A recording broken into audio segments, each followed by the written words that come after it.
All right, gents, let's go over some solver stuff today. We have Josh here. Josh, are you in the mood to do some custom solves? Yeah, sure. Thank you. One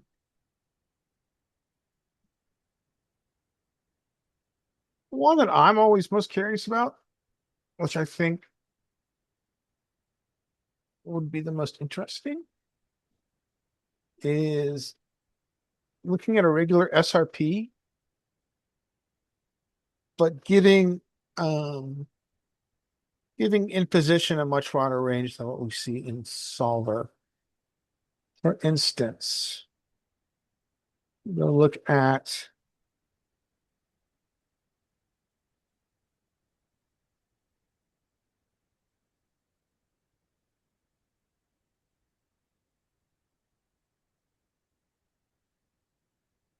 raise, let's say, sure hijack, has no flats, has no flats, has no flats.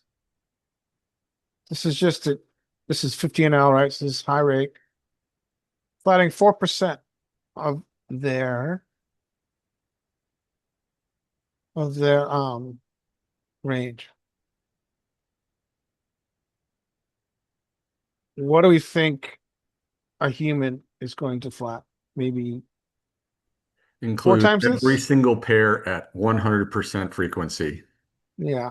So let's say perhaps so let's look at it as a count of combos. So we're raising here 233 combos. This is UTG. This is as tight as we get. We're raising 17%, 233 combos. And then button, when they flat, in theory, they are flatting 54 combos. So what if we gave, yeah, let's build out a button range that is probably equivalent in the The, amount of the combos to causal the pairs, UTT2 range. What? Say it again? causal pairs, causal pairs and the good suited connectors, yeah, Yeah, we should get up to like maybe you can and the build it in the suited aces background and maybe. then I'll go over a solve here and then we'll look at yours. We should get up to like I think the equivalent amount of combos, like 200 combos that they're flatting. I mean, I'm never folding a pair on the button, right? Especially for 2.5 big blinds. I mean, Yeah, I mean it depends a lot on your rake, but now Yeah, let's I think it depends on, like you said, your rake and the players that are in the blinds and the player that is raised. Like I will fold small pairs on the button to an early position raise, but it takes a pretty good setup to for me to do that. yeah. the thing is, some of these players, if they've got aces and you flop a set, they're gonna like pot turn, river, pot flop, pot turn, jam river. They just sometimes people just go nuts, and it's kind of Yep, that's very true. But it's like when they have that hand, or an overpair, there's just so many other combos too that you don't get to realize, your set potential. That's why I think like when it's for me anyway, this is just for me. When it's a good player at 100 NL who raises an early position, and there's some aggressive players behind in the blinds, then I will fold like the bottom pairs. I won't call for that reason. But like I said, it kind of takes a pretty specific kind of setup to do it, to fold it. Josh, do you play live or do you play mostly online? live, When you're playing live. live, I would say don't fold your pairs in position. Like if you early they open too tight from early position. So like that range usually they open far too tight. They usually just limp a lot of strong hands that should be opening. So, you're when you drill a set, you just get to stack off, and most players aren't going to three bet aggressively enough behind you. So you just basically get to always see the flop, and if you hit a set, you get to stack somebody, and if you don't, you fold. Yeah, and the other thing is this chart's 100 big blinds, but quite often I'm playing like 200 or 300 then you should play them more and more. I mean, I play them if a good like some of the regs I play against are decent, even at 1-2. Like some of the guys, I'm like, they're not gonna make like they're not good study players, but they're not gonna make 100 big blind mistakes. Like but there are people behind me that are going to. So a lot of the time, like I used to play them super aggressively and isolate them, which was profitable because I was capable of turning them into bluffs and pushing people out. But you also then kind of put yourself up against a very tight range, a strong range, which makes it harder to bluff. And you kind of you have to find very specific spots to push them around. But if you're sitting there and like a tight player, I mean, a guy that doesn't open enough, has a limping range, opens from under the gun, I'm calling with my fours, especially if there's like three weak players behind me, because they're going to overcall and then they're going to make giant mistakes post flop. So you get to just, you get to stack off a lot in those spots, especially if they just don't three bet enough. And now, if there's an aggressive player that's behind me that's three betting a lot, then you probably should be folding or you should be re raising. Yeah, I mean, some people love squeezing from the small blind, I mean, I don't see uh, that often. Most of the players, when they do squeeze from the small blind, I notice that that's a very tight range. That's going to be a lot of strong hands. They're going to be playing out of position like throughout the rest of the flop, especially if multiple people call ahead. Then I would like if it's an open from under the gun and two people call and they squeeze from the three blind, the small blind, get the hell out of there a lot of the time because unless you're super deep. Like if you're super deep and you can call with your small pair and still get the odds you need to drill a set, then it's probably a good yeah. play. Well, quite often what happens is like you've got 200 big blinds, and it'll be like under the gun will raise, and there'll be like three callers, and you call on the button with your fours, and then the small blind can make it like uh like a big raise, right? A really nice big raise, and now you're not getting the odds to call. Yeah. You're not getting. You need your 10 to 1, don't you? Whatever.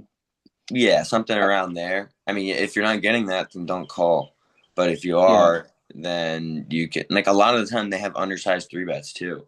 Especially like to multiple callers. They'll still three bet to the like 3x, the same size that they would use if they're oh yeah, one raise. And in that situation, especially if you get another call in there, I mean you're getting like great odds to try and drill a set sometimes. I mean, yeah, I was in a spot yeah. where I called with queen eight suit. I opened queen eight suited from the button and got three bet in the big blind. He only raised to 2.5x my open size. So I was like, I am getting, and we were both sitting there like 300 deep. I was like, I am getting great odds to try and hit set straights, or hit set straights and flushes and anything, and end up flopping top two, and he jammed all in with aces, and I stacked him for like 300 big blinds. All right, Great. let's start with this. Let's compare and contrast the flop we're talking about. This flop, which is pretty bad for UTG. Rainbow connected. So the result of this flop texture is that we're checking range, right? So let's just walk through this. Oh, we're under the gun? Yeah, okay. We're under Yeah. the gun versus a button flat heads up. Let's walk through this and how we navigate a very bad flop in theory, given the solver base ranges. And then once we're done with that, we'll take the same flop and walk through it with Josh when we've multiplied the button flatting range by 4. So we both have about the same combos. So again, this is all based on the fact that we're opening about 17% of range here. Button is flatting a very small portion of the range, 54 combos. And how do we navigate? Um, so we're checking pure on this texture. It doesn't care what we have. We're just not doing well here. In theory. They've got a range advantage to start off with. They're gonna realize their equity shit ton more on this texture than we are. And they have a best hands advantage. Because I think they have more than nines, maybe more of the eights. So yeah, this is just a really bad texture. Just very quickly, I mean, just to compare it, one of the best textures for us would be like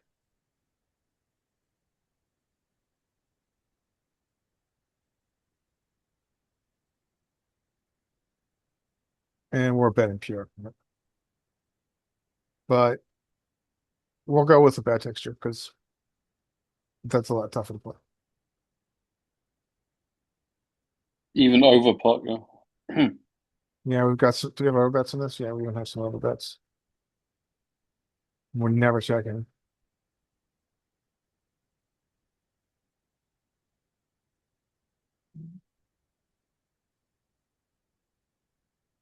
All right, we'll go with 96. So we check.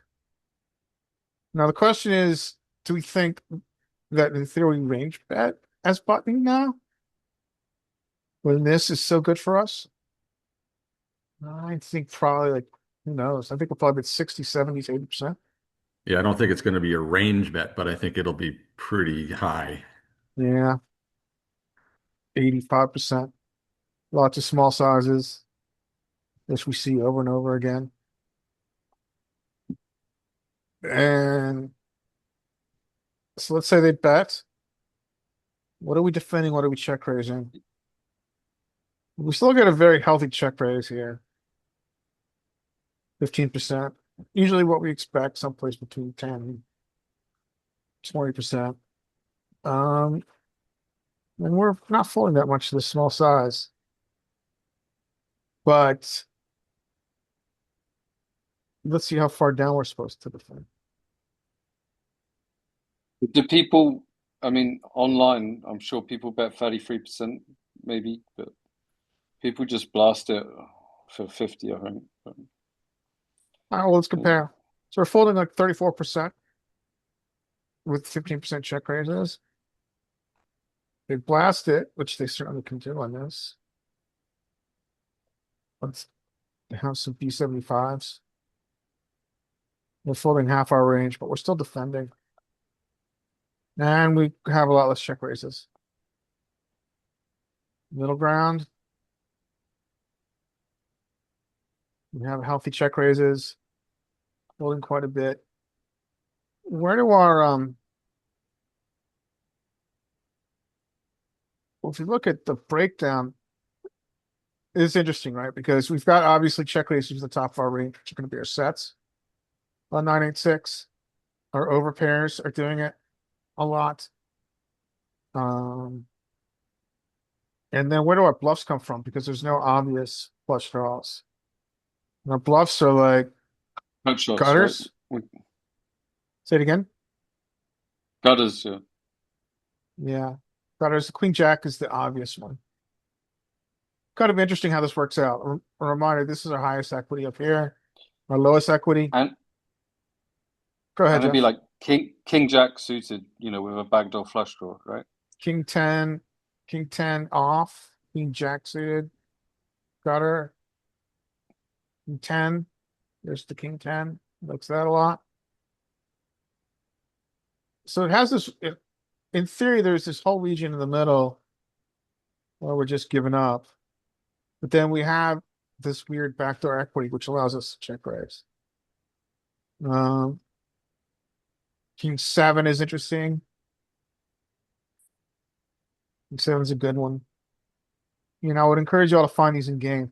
These are usually thought of as being very strong. So if you find these check raises, that can be very effective against humans. King 7 again. So then we have this region that we're just like, we don't have enough. We just fold ace queen, fold ace queen, fold ace queen. Ace 10 is indifferent. Another interesting hand class. Sometimes we have these mixed hand classes where we are folding, check raising, and calling. This is usually like 55% equity, 44% equity. And then we begin to defend it like with the back doors, right? So we got ace queen with the back door, ace 10. Let's just go look at ace queen as an example. We continue with the back door without the back door fold. And mixed here. Ace jack, not good enough. Ace queen, good enough to continue. So let's just let's call. Let's give ourselves a blank turn. And we've got some donks here. Maybe because this doesn't help any of the bluffs that imposition has. If we have like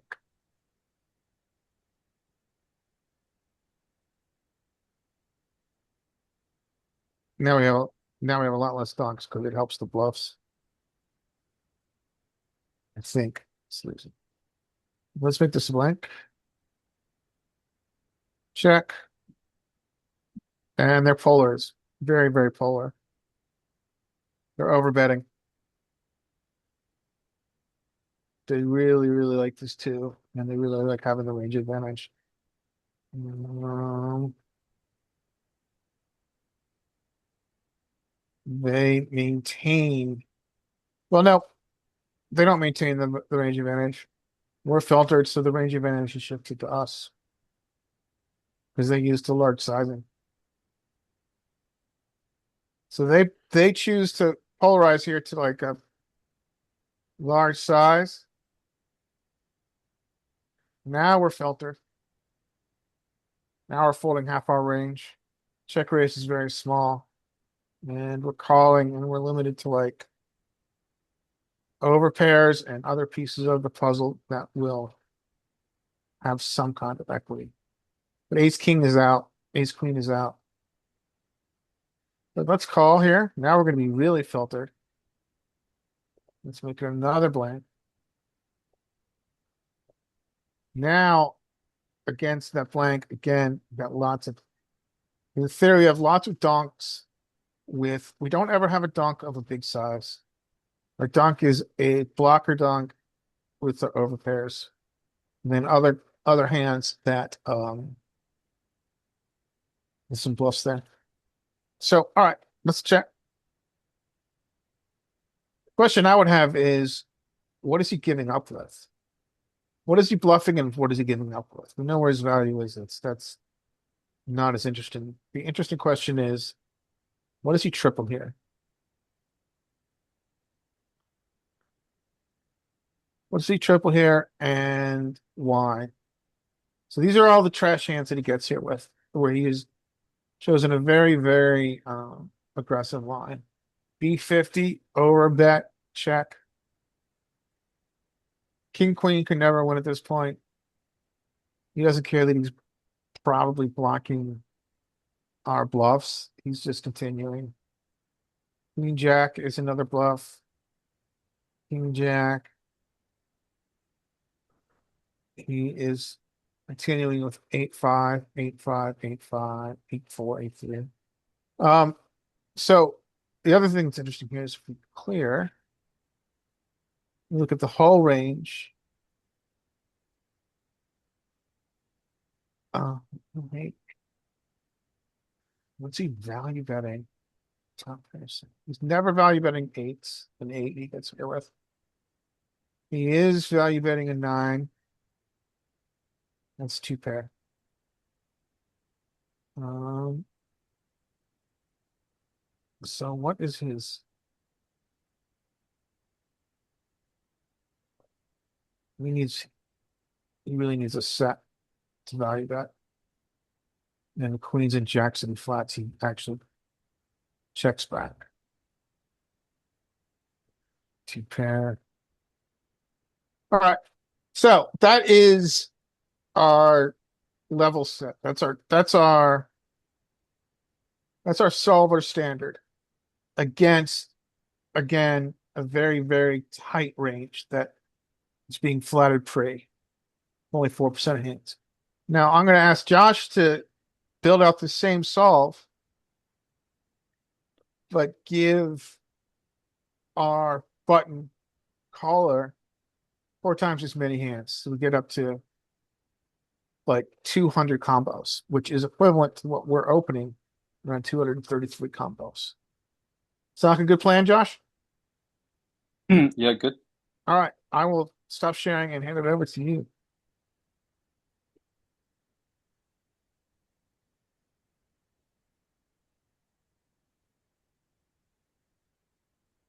So what were we? All right, so let's make this 100 big blinds. 6 max. And then let's make it NL50, 2-5. Select. Uh, Pick general as your bet sizes. This is bet sizes in the top right corner. And then Yeah. click on the top one. That one, yep. This one? Yeah. Okay. So that is the same solve. We raise, button calls, folds, 9 spades, 8 of hearts, 6 of diamonds. Oh, it's not. Oh, I have to click this. All right. Right. So now we're at 54 combos. This is where we get Would to it do be? some range building by committee. How do we get to 200 combos here? Well, I think a lot of it's going to come from like No, they might have free bet the tens, yeah. So I think and possibly the nines. yeah, I think we extend them out to having all like suited ace X. Start.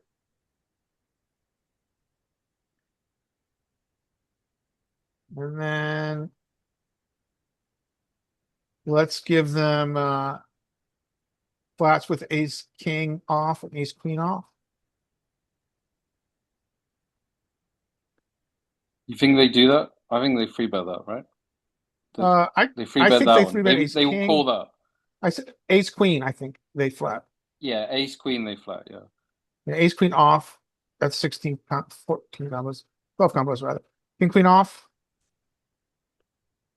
and And this then stuff I think like they're gonna that. three bet queens, and I think they queen jack suited is full.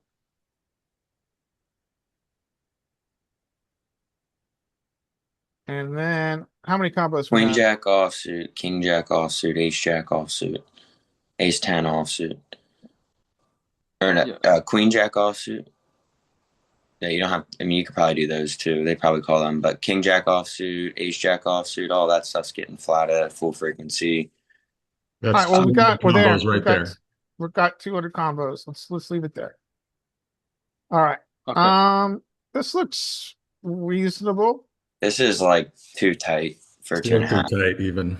This is too tight for 2.5. If it was in my game, they flat wider than this, and it's a 7. It's a 5x Yeah. open or I mean, 7. they flat me. They flat me with 6-2 suited. I mean, that's out of the big blind, but like all this crap, man. Like All right, well let's give them it'd be like a 50% weight on suited. Okay, give them all suited combos. okay, 50 is reasonable. And Yeah. then okay, so now I think this is going to serve our point. We can Yeah. go back and add more. Let's leave it with this Okay. because we now essentially they're defending as many combos as we are opening. Now let's give ourselves That would be accurate. a bet scheme that matches. Let's give ourselves a bet scheme that matches what the solver has. So the solver here. Now we just bet because their range is too weak, right? Well, notice we're not. We're checking a lot. Yeah, but we went from checking range to betting almost half now. Yeah. Let's give it sizes that let's do more of an apples and apples. Let's give it like a B33, B75, B50. It's not, I don't think we have to worry about overbet. It's never gonna be, What was it? 50? Yeah, B33. And then we'll give it a B25 just for fun. It's never gonna use it though. All right, let's see what it does now. Let's see if it uses how it may just jump it on to B75. Nah, it mixes. So So it likes the half pot or the small bet. yeah, it's interesting. So Now it it's range interesting here. bets. Now let's do more apples to apples. Let's go to ranges here. The ranges tab. All right. So the big thing before was that we had an equity disadvantage on this texture, right? Our range was far behind their range. However, now that we have given them a much wider range and they don't have aces, kings, and queens, we actually, even though we're out of position, we are going to now have an equity advantage. And the big thing that's interesting is that our equity realization, even though we're playing out of position against this very loose range, is pretty close to their equity realization. That's interesting.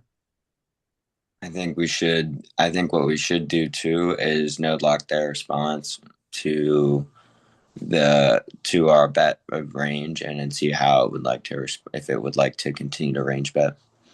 So, how do you want to know lock them again? So basically, if we bet 32%, the most common size we bet is 32%. So I think we should bet 32% and then see how, because the solver is going to respond differently than they'll respond, and we should do how they'll actually respond in this configuration. And then, which actually, this is pretty close, I would say, to how they're going to respond often, because they're going to float too wide. So it just makes, I just thought this would be interesting. Let's say the only difference I would say is what they fold. Maybe they fold like fours, threes, and twos, and then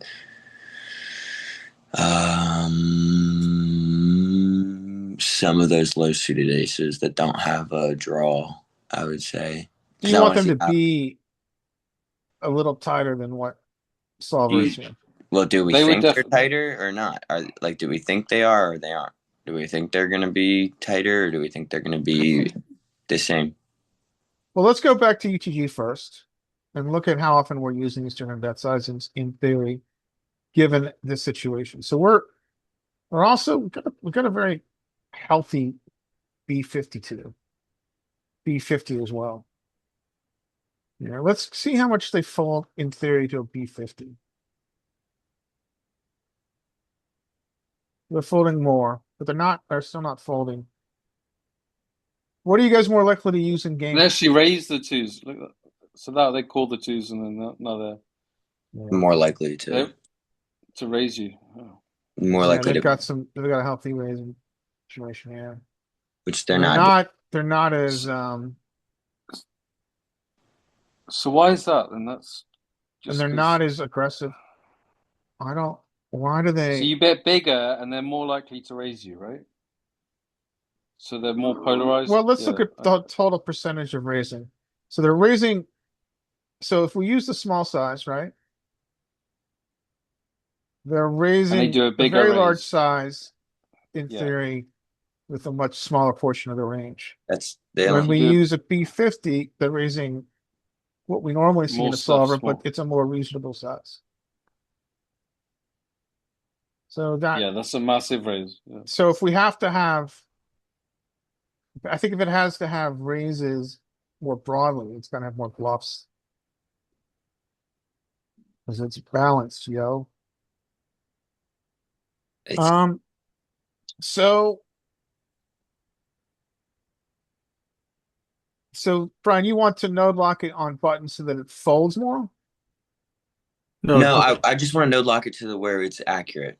Like I don't give a shit I'm not trying to manipulate it. I'm trying to figure out like what's going to be most accurate, because maybe there's an argument to just range bet more, which I don't range bet from out of position for a reason. It's because you don't get as much information when they're in position and they'll slow play more.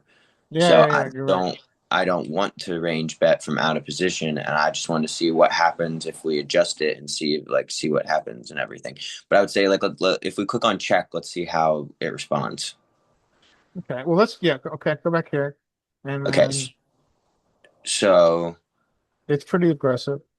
It's pretty aggressive, but we think that this is somewhat inaccurate, I would say.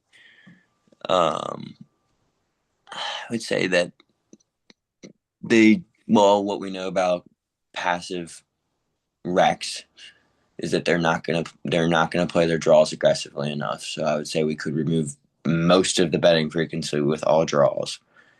And then a lot of their bullshit stabs I would keep in. I would say I'd put queens at 100% frequency, jacks at 100% frequency, tens at 100% frequency, nines, eights, and sixes all at 100% frequency, and maybe even sevens because there's a pair and open ended. All right, well, let's do this first. Let's go back to UTG. Let's level set, right? Because their reaction is going to obviously affect our pattern. Let's everybody screenshot this. There's a way to compare and contrast before and after node lock, and maybe we can figure out how to do Yeah, that. I don't know how to do that. Is compare So nodes? yeah, there's a way to compare node. I'm not totally, yeah, there it is. I don't know what that is. That is both sides, but it's That's not node before we lock. gave them their range, I think. This is UTG versus button, UTG versus button. All right. I don't understand. Oh, this is showing the betting patterns after we changed the betting strategy. Here we just had the single bet on the right, Oh, right. Okay. and on the left is the betting strategy that we gave it. But okay, so let's do that. We could node lock here. So let's X out of this. Let's choose Brian, in your scenario, you want to let's choose a B33. That's our most common choice here, right? Yeah. Let's It's just the do a B33. Now, now open up the lock on buttons. So I guess that's the pencil, right? Oh, that's it. All right. So let's pull out. Did you want to, I'm sorry, Brian, you want to try it as a check and then their reaction to a check, right? I mean, either one works. I'd just like to see how everything reacts whenever we adjust to what we think they're actually doing. All right. Well, let's do check first. I think all of us in this class are going to know that we're going to check a lot here. Okay, and let's pull open buttons no box here. Let's give I mean, them more than one size too. Let's give them multiple sizes. Okay, so first thing is it's only a small pot, and they this is not a massive bet, right? It's only Yeah, but I'm saying we should give 70%. them a like 33 size and like a 75 size. I would say those, and maybe a half pot if we want. They don't do a ton of over betting in general. okay. So we could do that. So just X out of this, and we'll give it a different betting strategy. So here we'll give it the different betting strategy of It's only four big blinds. You think people care whether it's like Well, 1.5 big blinds or 4 point? I do mean, I think they how just about put in this? $10, don't they? We should do a half. We should do a half pot, and maybe we do a half pot and an over bet because we think that most rec players telegraph their hand strength with their bet size. So we give a big size and then we give a smaller size. all right. So we'll give a B33 and a pot. How about that? Yeah, we could do that. B33, and then we'll do 100%. Yeah, that's more Let's like see if it uses it. Okay. Now, well, this is how I am gonna manipulate the solver is get it to go bigger with its strong hands that need protection. So if we go to node lock now, we're gonna go for the 100% pot at 100% frequency. Let's do all of the over pairs and top pairs.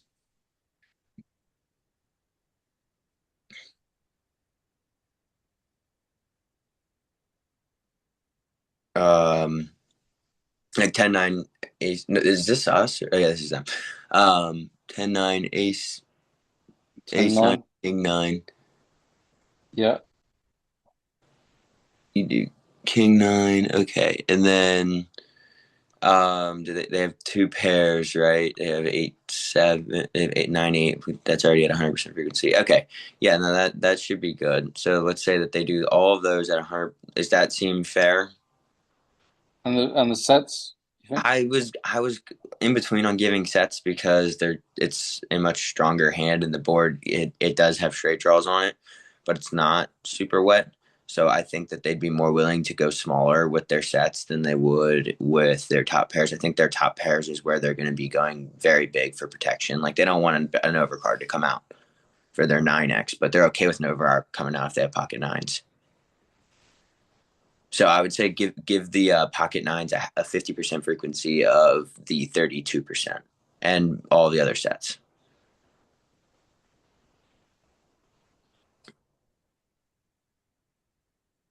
All right, so now you're mixing between That 32 and seems pot. that's fair, right? I mean, I would Yeah, say that's good. That's that good. would make sense because of the way that they play. Okay, so then And you think they check their twos and their yes, suited aces? I think their twos and all that stuff checks at basically 100% frequency. Twos, threes, No, fours, they maybe might bet fives. fives. I would say Yeah. let's do fives at 100%, but their sevens probably bet it. We could keep there's some frequency that the sevens bet. And then 6-5. Do we think 6-5 is betting at 100% frequency? And 5-4, and I don't think 5-4 is betting. I don't think 3-4 is betting. Now 6-5. Okay, so now we do so we have 7-6. 7-6 is not betting at 100% frequency. Let's give that let's do all of the not betting at 100% frequency first. So do we think that their ace highs bet at 100% frequency? No. No. So do we think that they bet at some frequency though? Like they probably come out and stab a little bit too much, right? Well, I thought the concept was we were giving them a face-up Well, strategy. yeah, some of them, but some of them they also stab. Like that, I would say that I didn't hate the way that the solver reacted because I think that a lot of their showdown value just checks and a lot of their bullshit just stabs randomly. Was kind of what I'm going for, and then they use that small size for all of their little tiny for their stabs with bullshit, and then they use their big size with their very strong hands that don't need protection. So So why don't we reduce the stabbing? So like give them like a 20% stab and yeah, 20% small bet stab and then check I think with that's fair. all their Broadway misses. Yeah, I think that's probably accurate. Is that some portion of this garbage comes out and stabs, Yeah. and Now then they're much more honest. And they I jack 10. I think they're going to bluff that. I think that the Jack 10 I would be okay with leaving in at a higher frequency, even though they're generally not going to play that as aggressively. I'm okay with leaving that. Put Queen 10, Queen Jack suited as a 20%, King Queen suited, and Ace Jack suited. All right. So this looks pretty reasonable. And then do we think They're that betting their equity here and they have a lot less bluffs. I think the Ace 8 and Ace 6 probably check. I would do that at a 20 with a 20% betting frequency as well. Ace 8 and Ace 6.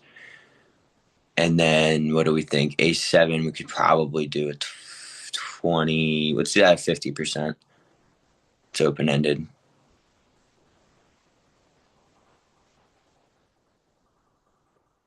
All Okay. right. Ace 7. Yep. Okay. And then do we think 8-7 bets at 100% frequency? Which And one? 7. Ace 8-7 and 7-6. Do we think those are betting at 100% frequency? Yeah, small. Okay. Pair plus Then open that's ender. all right. That's fair. All right, let's hit apply. Okay. Okay, now the old question is, how does this now change our betting strat? So let's go back and look at us. Now we say they, yeah, okay. So now Look at we that. check. Yep, We're man, back to check in range. this is how Hungry Horse found it. This This is is actually how Hungry Horse found it. He talks a lot about how he's spent a lot of time no locking. so now do a 32% size real quick. So what happened here? Now that they're just going Yeah, to bet let's their let's spend equity, some we time just on this. So once we've given them go back to our range, even though it's just all checks. Um, we've gone full circle, right? Yeah. So Can you do the compare here? Let's see what happens. Compare what ranges? Yeah. What? Yeah, this is interesting. So you have to explain Okay. Well, what let's it's go doing. back to strategy. You had a way where you pulled up the before and after before. I don't know what is it that button? Oh, this one? Yeah, that button. Compare. Yeah. All right. So this is it. So this is us before, when we didn't know and lock them to play face up essentially. And now we're all the way around full circle and we're checking range on this texture that's bad for us. And it's pretty accurate that they play pretty face up. So why is this happening? Why are we not betting our aces? Well, I think probably a lot of it has to do with how Because often they're there's no betting. point, right? There's no point because I don't know. Well, let's go back. Let's now use the same tab, the compare tab, but you look at their strategy and how that changed. So X out of this and then go to So button. if their strategy is just about equity, I mean, if you bet your yeah, okay, you're kind of, right. What do you want? It's not easy to enunciate. I agree. Yeah, click here and go to and see if we have a compare tab available to us. So click there and then all right. So let's think about how we changed it and why that got us all the way back, which is kind of interesting. Why did we go back to checking range? Well, let's see the total bet frequency. How much did that change? Really, there's no way to look at that, obviously. Well, here it is at the bottom where it says good hands, best hands. Try it's got your hand class here. Is is there a drop down at the top of this middle board which gives us other parameters to look at? Like it says strategy. That's Um, just hands. Okay. I mean, you can see right here where it says bet 100, bet 32, and check about it compares the two Yeah, it's comparing and frequencies. contrasting. Like it's like here, for instance, at the top, it's like good hands, like best hands.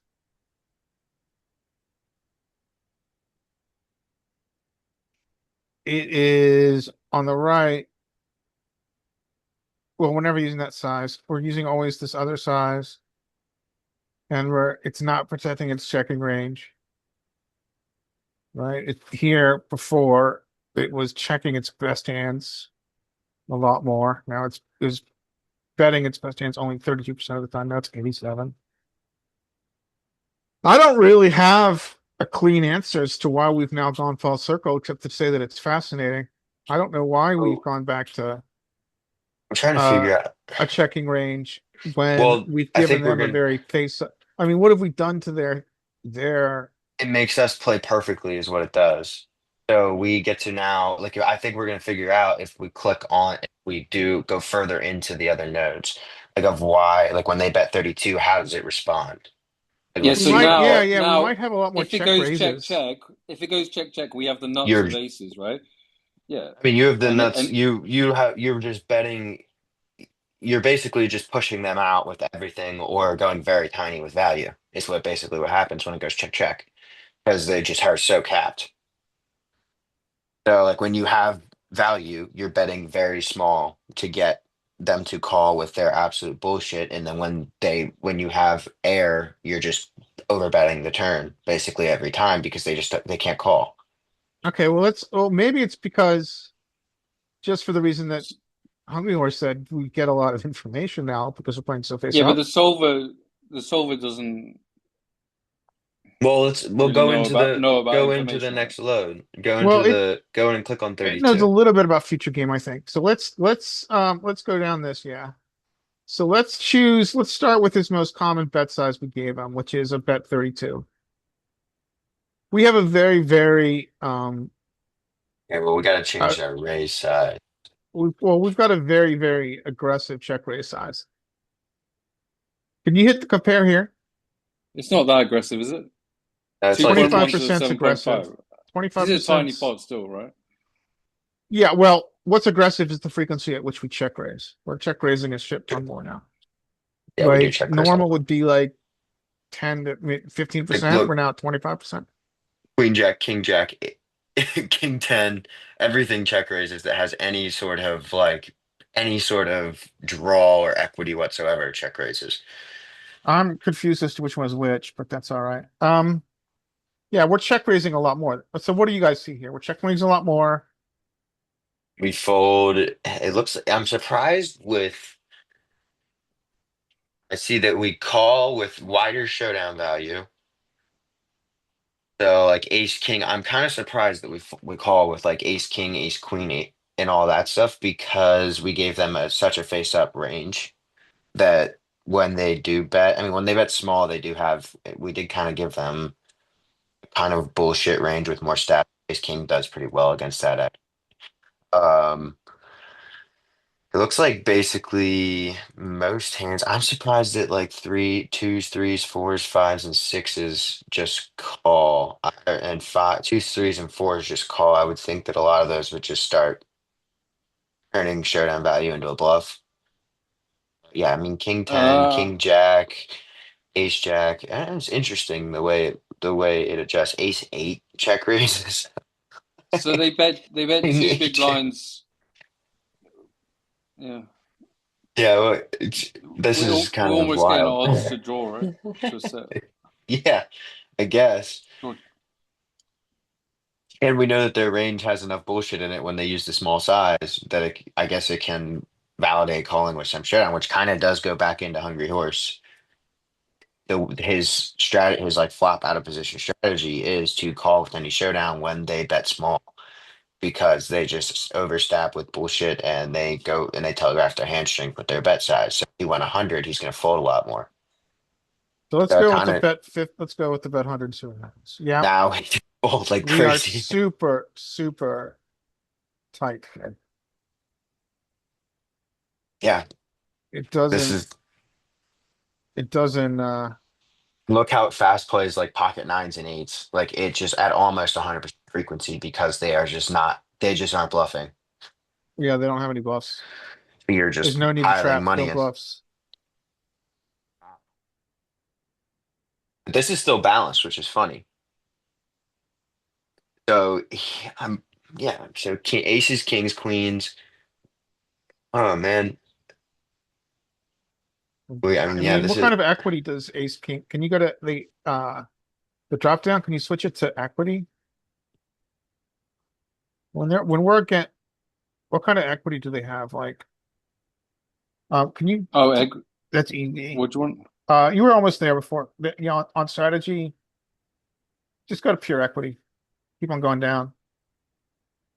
I'm Two more. surprised that it Yeah, still calls equity. with a gut shot. So notice, I mean, against that really strong range that's taking a big size, notice that our overpairs just are not doing amazingly well. They're like at Yeah. 60%, 60%. This goes to overfold to aggression. 6%, 60%, 60%. Obviously, this isn't going to apply to every player, Yeah, of but course, yeah. this is like I think this is a solid general guide that you can look at. The thing is that like all our back doors, like ace king, no equity against this very face up range. Mhm. So yeah, all right. Thank you. Go to can we go back to the regular what is it normally like ranges or whatever? I can't before you went into equity. I don't know what it Strategy. Strategy. strategy. So if we go to strategy and then go to under the gun after we face the 100%, please. Thank you. Okay, Queen 10 and Jack 10 still call. I guess they have enough equity open-ended. What do we need there? Do they have, can you go hover over them? Yeah, I mean that's such a good hand, right? A gut shot to the nuts and a I backdoor think I think a raise is a punt though flush. in this situation because Solver's still trying to find some sort of like bluff kind of here. Okay, if we raise, what do they actually fold? So Like not much. we raise, and let's say this is the range that they bet with. So now if we went in here and if we adjusted this, it'll probably get the adjustment that we don't want to raise. So if we go to, So they should fold jacks if you but check raise them on they're the. never going to.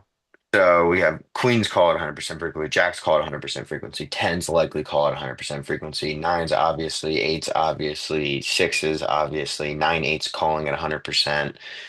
And nine, I think maybe starts to fold a bit, and king nine and ace nine start to fold a bit. So basically, I think if we adjust that now, so if you go into, can you no lock this then for me, please?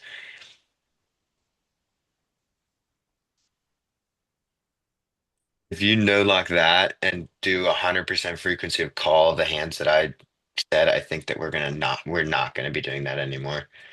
If we do that, those, That's probably enough. well, eights are either raising or calling. Like they're not. Yeah, that's true. You're right. Nine eight call. Yeah, And let's do that. eights will raise, right? I I think mean, that I ace don't know. nine, yeah, eights probably raise. I think the eights, they're in position, so they don't have to raise actually. Oh, yeah. Never folding them. Do we think that eights, we think eights probably slow play some portion, right? Because Yeah, they're, that's fair. That's fair. We're so good. yeah, we could do them at 50% Yeah. there. And Okay then. nine eight probably raises or calls. I think that's fair. 10 9, I think maybe finds, I think we could do 50% call, 50% fold, and I think ace nine probably call most of. Yeah, I don't think they're gonna repop Oh the ten yeah, nine if you they're check not. raise them. Yeah, they're not I mean, repopping. I think that you have that's a. Go ahead, sir. that's pretty aggressive. Like, Yeah, You give give them them a just a call with the 10 nines. reduce all the raising and then give them some portion of folding too, because I think they will probably fold a portion of it. But The 10 9. yeah, 10 9 I think is going to fold some portion So you're gonna get them to fold top pair and a with a weak kicker. But I think ace nine is top pair with a probably gutter. pair with a gutter. They're gonna fold Actually, you're top right. pair with Let's the just give gutter. a full, yeah, let's just go full frequency call. You're probably right. And then ace nine, I think, is a full frequency call, unfortunately. And All right. then king, what do we think about king nine? Do we think that that probably folds a decent some portion of the time? No, it's probably pretty. I I don't think know. that's about right. Then what do you think about sixes? Because they have almost a full frequency call with sixes, and that's bottom. No, they probably raise sixes. We pop sixes. Yeah, so let's go half frequency raise with sixes.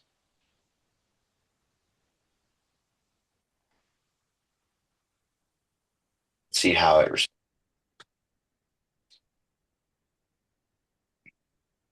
All right. So we've done all this to see our reaction to their bet.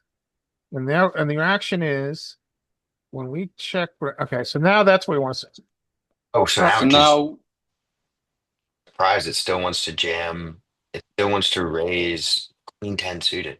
well, we have no calling range now. We we raise everything, or we fold, and we have no. I and our bluffs are king seven and ace seven. Yes, I don't know if I agree with this. I think that in live, if they're gonna overcall or check raise, then we don't want to check raise with any bluffs. We'd rather Go just back to call and that try to screen, realize. Josh, please. That's a very interesting screen. So this is before and after, right? I think I'm not 100% sure. Yeah, yeah. This is before and I'm still after. learning the program, right? Yeah, say, So Yeah, so this is before we node lock them, see it says previous current. That yeah. tells us this is so before we had calls. Now we're just like feast or famine. So what do we change? So we change them to have a very face up So game. so now we're check raising the shit out of everyone. That's great, right? Just it's Yeah. only 100 don't big blinds deep, but don't know how much I like it though, because like yeah, but 100 big blinds, you can't fold the queens, man. They're gonna. no, I agree. I'm not gonna say you can fold the queens. I just don't think. But Jacks Like is our fine. draws, I don't like. Like I don't like that we're doing this with our draw. I don't think this makes sense to do with our draws. Obviously, there's a reason solver's doing it, but I feel like it doesn't make sense if to do this with our draws. I mean, I guess what? Maybe we're So just happy to take our equity here. Is that what it is? And if Well, they it would. fold any portion of the time, it's good. But we We should think we look at already what put our it in. equity. We should look at what our equity is with like King so A7 and Jacks King is 7. so bad because they it blocks the Jack 10, right? That's why Yeah, they've only got yeah. yeah. So we overfold the jacks, but it's. I mean, Just so let let's really. Can we enunciate what's happened here? Can we describe what's happened here? So what have we done to their range in position? Tell me, Brian. we've made it super linear. So their range is hyperlinear, where they're raising all their good shit to our bet, folding everything else. And so the result of them is that we're just repopping with all value except for our open ender, I guess just which happy we to take can't its equity, fold with its 33% equity. And which so does also have we're extra outs raising that against too. part of their range. Yeah, like 10-9, it still has against. But everything else we're ready to stack off with. Yeah, I mean, I assume we're ready. Let's go. this Let's is take this kind of crazy line even farther. Let's X out of So this. it's still not yeah, the pot is still like manageable, right? So if we raise, it's We still raise. quite Yeah. Well, let's give ourselves a couple different raise sizes and see if it uses it. we have no calls. Yes, that's it. Yeah, are we giving ourselves different race sizes? Notice it has no folds here. Um, it is quite a small raise. It's only twice their bet. yeah, Or yeah, good twice. point. Let's give It's ourselves accurate bigger though. sizes. We're looking at a click game. Very strange. You just Yeah, click give on them, ourselves yeah. some bigger sizes, see if it uses it. Do we think it's? I feel like I've made people fold, not like sets or anything, but like top pairs. Well, let's level set. We'll go back and see we'll go back and look at what their um strategy is. Out has some. All right, so now we have some calls. Their strategy. This is our Um, strategy. So it's this basically is the our same. reaction to their bet. Why did it change it by giving it different sizes? Why did it add 11%? Why did it add what? It added 11% calls. Because we can overbet, so we could be more power. I don't know. It might, yeah, We got it's a reaction to us, maybe because we can punish them for betting. Yeah, I guess this is all very with 100 big blinds. I guess it kind of just becomes old. I don't know what's going on. This is crazy. Um, And by the way, I don't know. Hey, Mike, are you out there still? Yep, Mike, do you have any ignition hands that we could spend time on once we burn ourselves out looking at custom solves? I do. I'll have to jump off in 45 minutes though. Okay. All right. Why don't we look at this for a couple more minutes and then we'll switch to Mike for a little bit and then we'll figure out something else to do after that, which if might be we just coming do, back So to this custom solve. let's go and let's ignore this for like 2 seconds and let's go into the check line, like when they check back and see how it reacts on the turn. Why don't you give it a two clubs? We'll give it a non-equity shifting card. yeah, no, because they bet all their nuts, so now like we have all the nuts, right?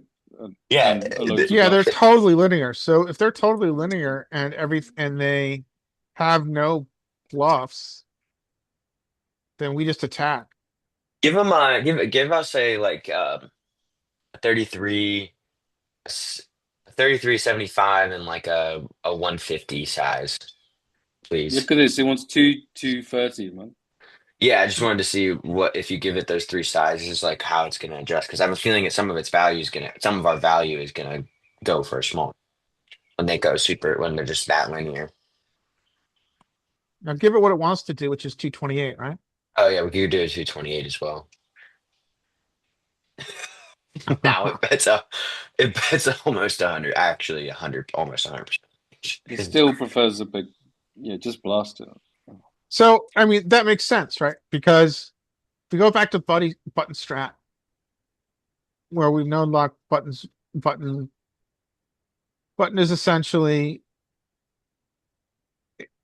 never it's totally linear, right? It has no bluffs. So Yeah. it's not protecting its checking range. Like if you go back to button strategy, we give it any combos that are like nines never check back, eights never trap, sevens never, sixes never trap, ace nine overpairs. This is like a very face up range, and it doesn't have any protected checking range. This is actually a really good. We don't. There's not many players like this, but there's certainly players that will always attack your check, right? And against those players, you always want to have a healthy checking range. A very There's this one guy who plays who, if you check, he just auto attacks and will get it all in. So when I three bet him with aces and kings, I invariably check back regardless of texture, and he will attack, and I can just call down three streets, which is what you see Solver doing here, right? But I There's would no say like protected checking range here. when you're So playing a one like non-equity shifting turn comes and we just go crazy. I mean, yeah, when you're playing against a low stakes against recreational players, I think that this is like, I mean, there's a guy I played against him yesterday. I got frustrated because I got coolered by him at the end of the day, but I outplayed him just all night because he had no protection. He telegraphed his hand strength, so I checked to him. He'd overstab for a small size with bullshit, and I would check raise with bullshit, and he would always fold. And when he bet big, I would just fold. And then, if he checked back the turn, he has showdown value every time he checks back. And I just blast off for the next two streets and he folds. And I mean, this is exactly how he played. It was basically, from what I could tell, it was this. Yeah. So this is well, let's take that even further. So like he would blast when he had high equity, So right? So let's go down. We've it, already done that line once, but let's do it again. So yeah, he had a strong hand. He bet big. yeah, so let's give him a bet pot here for button.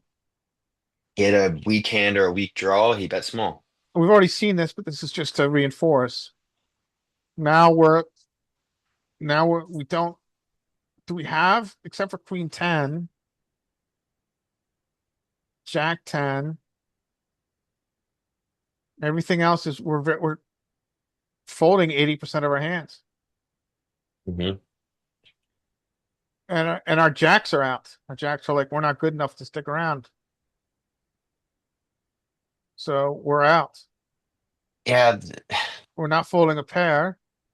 We're not well, the open ender is when good they enough to stick around with, but notice the open ender without the overcard is indifferent. Our indifferent hand is the open ended with the pair, but the open ender with the overcard that can pair up to aces or a pair of aces or pair of Yeah, kings I is would have stick thought around. this would have been a because you can make a set, but if they've already got all the sets, it's not such a good one to get. And Yeah. it completes their draws, completes their Jack 10. Yeah.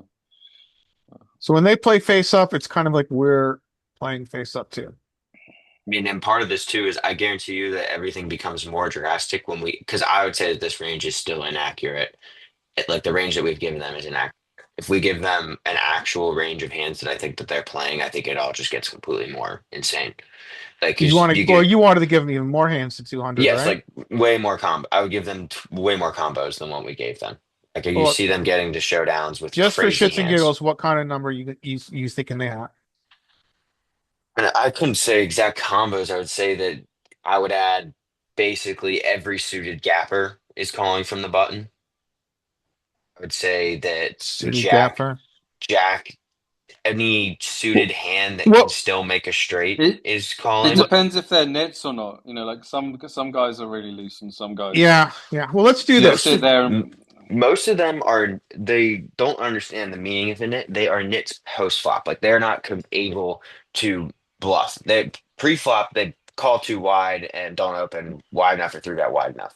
But they call too wide and they don't do anything after that. They just kind of play bingo and hit or not, hit or don't. Can anybody put into loose pass it, yeah, Dean? Can Yeah. anybody put into words what we saw where we in the custom solve once we gave them a very linear go back to button strat, if you would please, Josh. I think we get to I Once think we we get to node play lock to a perfectly. very now how we describe this player. This player is Linear. not straightforward. straightforward. Face up, yeah. So I Yep. think the most fascinating thing we saw today is that we went from a even though this particular texture in theory is very bad for us when we use solver ranges. Once we give them this very straightforward face up strat, our strategy goes to check. Now the argument would be uh we get to see what they do and we know exactly where they are in their range by what they do. So this goes back to Hungry Horse, right? Yeah, I think that the way it adjusts is that we just get to play perfectly by checking range. Yeah, I mean, I think the takeaway is just an affirmation of what Hunger Horse is telling us. Is that we Right. listen very carefully to their what they're saying. Listen to what they're saying. Their bet size is speaking. Listen to their bet sizing. Listen to their action. So here, for instance, our reaction to the small size. It's a Well, we check raise know in the small size 25%. bucket is the weaker part of their range, right? The small size bucket is never a big part of our best part of their range. So we're doing a lot of attacking when they're not the best part of their range. But now go to when they use the bet 100, which is the best part of their range. We are fucking out of there, except with our best hands. Yeah, I mean, if they have no bluffs, then Yeah. So, but I think this is very transferable to our games. yeah, that's my point is that like yeah, we're gonna run into players that aren't gonna play this straightforward, Of and you course. have to be able to adjust to that player, and you figure that out. But I'd say the vast majority of people you're playing against at 1-2 are gonna play like this. This is gonna be pretty close to how they're. So you play like they're the most straightforward player until they prove to you that they are not, and then you can adjust from there. If I start seeing that they're raising their draws to a bigger size here, I'm gonna go wider here. Like I'm gonna call them down wider with more hands because I think they're more capable. And a lot of the time they're gonna get very honest on the turn. If we could say if we even added here like a player that's slightly more aggressive and willing to stab for a larger size, and we put in a couple of bluffs, like we say that they stab a couple of their draws for a large size, and then on the turn, they basically just get super face up and check when they miss. Then I'm sure it's gonna change the strategy that you're just gonna call a little bit wider with a little bit more of your showdown. Like your ace Yeah, eights, you might king be eights, right. and queen eights probably call. You might be right. Let's do this. We only have Mike for about 30 minutes. Let's look at some, let's switch it up just to mix it up. Let's ask Mike to kindly show us some hands from Ignition until he has to go. And then maybe Josh, if you're still here, we can go back to this. Yep. Mike, is that all right? Sure, I can do that. All right, thanks, man. Yeah. We're only going to get access to these hands for a couple minutes, and then Mike has to go be an adult, evidently. Yeah, I just got to hop on another call. I'll be lurking, but can't really participate. Okay, no worries. All right. Uh, Okay, cool. So we'll just kind of rotate through here. Larry, you take this first one. okay, These sure. are this is 100 NL for anybody listening, a 100 NL on an anonymous site. Also, if there's any interesting hands we see here, we can always apply what we see to them in the custom solve.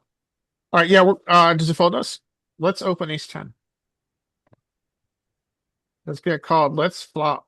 So in theory, we know we bet small here. I think at this PR, we just want to bet small. I would bet like that looks pretty. It's 33 hands, right? Yes. It doesn't look bad. He needs to three bet more, but that's not a big enough sample for that. So I would bet small here. I would not slow play this. Okay. Yeah, I bet. Yeah. Now this is interesting. What does he bet small with? He bets small. What does he call with? He calls with draws. Some draws got there. But we still have the best hand the great majority of time.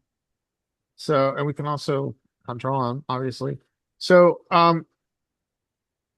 board's gotten a little bit wetter, the flush is possible. I think we polarize here. We go to like D75. Okay. I feel like I don't polarize on that card, but I don't know. Let's see what I Yeah, do. Yeah, I yeah, don't. I did not. because the straight came in. Yeah. And Okay, so we're not folding. I don't there's any reason to raise. I think a raise eliminates his bluffs. He could be reacting to our bet size. This is a horrible one out. Check. Now the question is, can we thin value? I don't think we.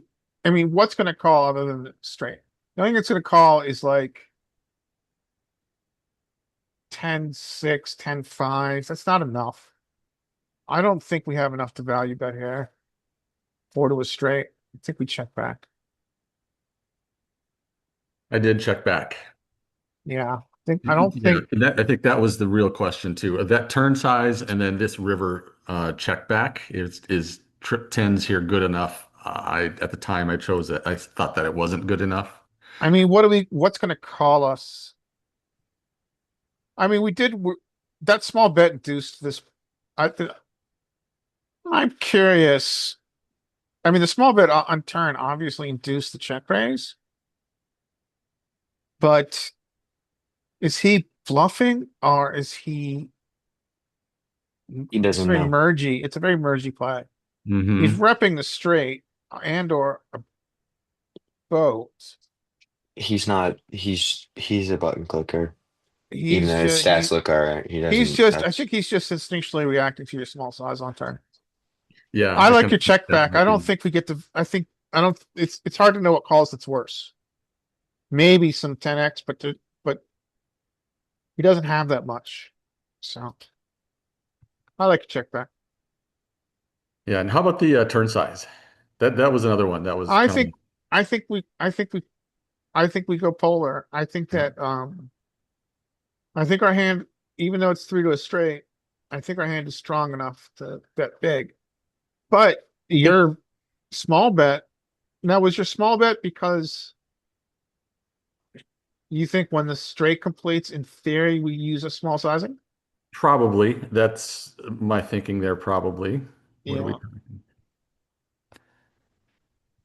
10-10-9 rainbow. Ah, dang it.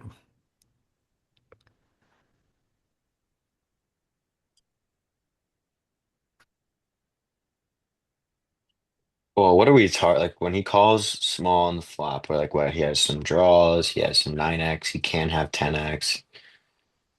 But then he calls a small size. And what do we want to do on the turn there? I think that your small size is good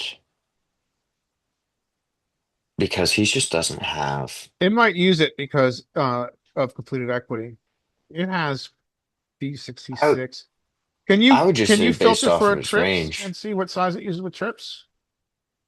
Like look at all of our trips. Like if you go to filters on the bottom and then hit trips. I mean, yeah, it's mostly the B66 Yeah. throughout. I think it's mixing in your size though. So your size isn't wrong. Both of us were right. It's just now the question I would have that's also interesting here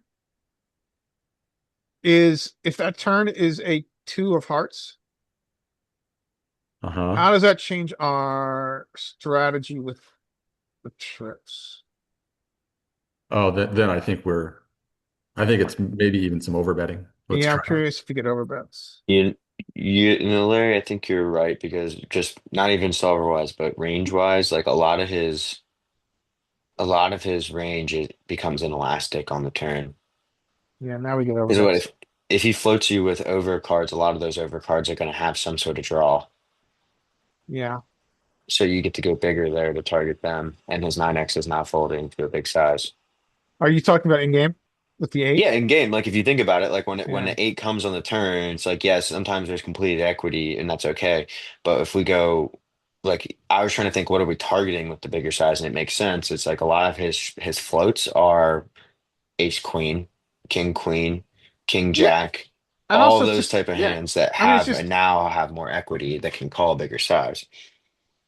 I think we just have a really strong hand still, even though the eight is not ideal, but it's still a very strong hand, so I think we get bigger size. All right, All who's right. next? Josh is next. Oh, You get a Jack five offsuit. So it is limped around. I think there was one poster in here. Was there a poster? No, it's all limps to you, and you have Jack five in the big blind. check. I mean, Yeah. Okay. yeah. Okay. Oh, that's an Now, interesting spot. yeah. So, do we lead? I mean, Yeah. um, What would you do? Like you're in this situation. Do you like leading? Would you lead here?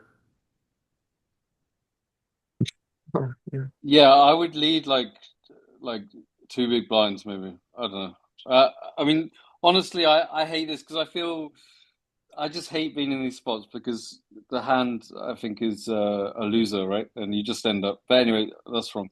Um, You're right. you got I mean, the the old adage, don't go broke in a limp pot, is very true, Josh. You have a really good point.